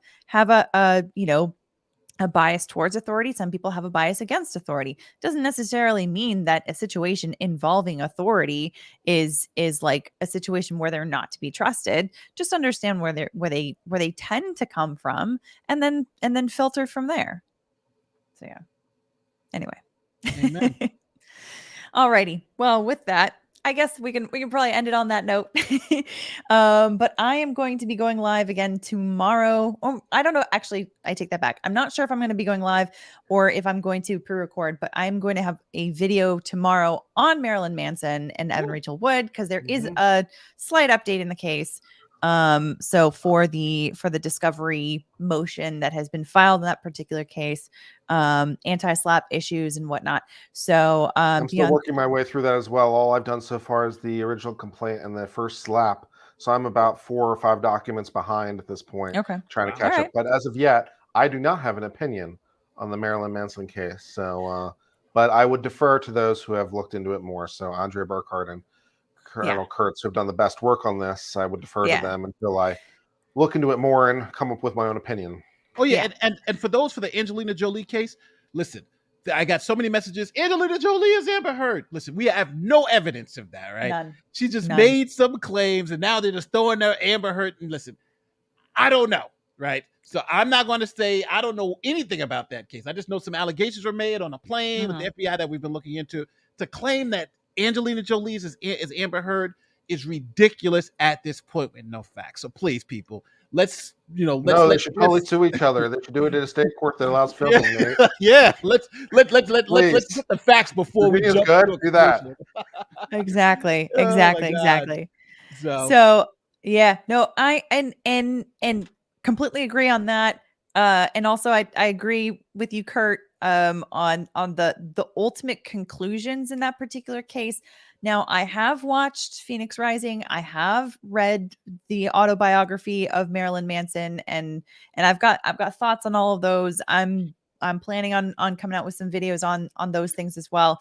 And so those are anyway, but I, as to whether or not these things have happened, that Evan Rachel Wood says happened, and that the other accusers, or alleged victims, I should say, alleged survivors, that they, say have happened. I don't know, but I have much more formulated opinions on issues like the discovery motion and the anti-SLAPP motions and things like that. So there's other things that you can conclude along the way without having an idea of the overall claims involved. So, but yeah, anyway, that for me about does it. If you guys haven't already, hit the like button, subscribe to the channel, subscribe to these guys, and also Rob, if you haven't already. If you haven't, I don't know what you're doing with your life. And otherwise, I will see you guys in the next video.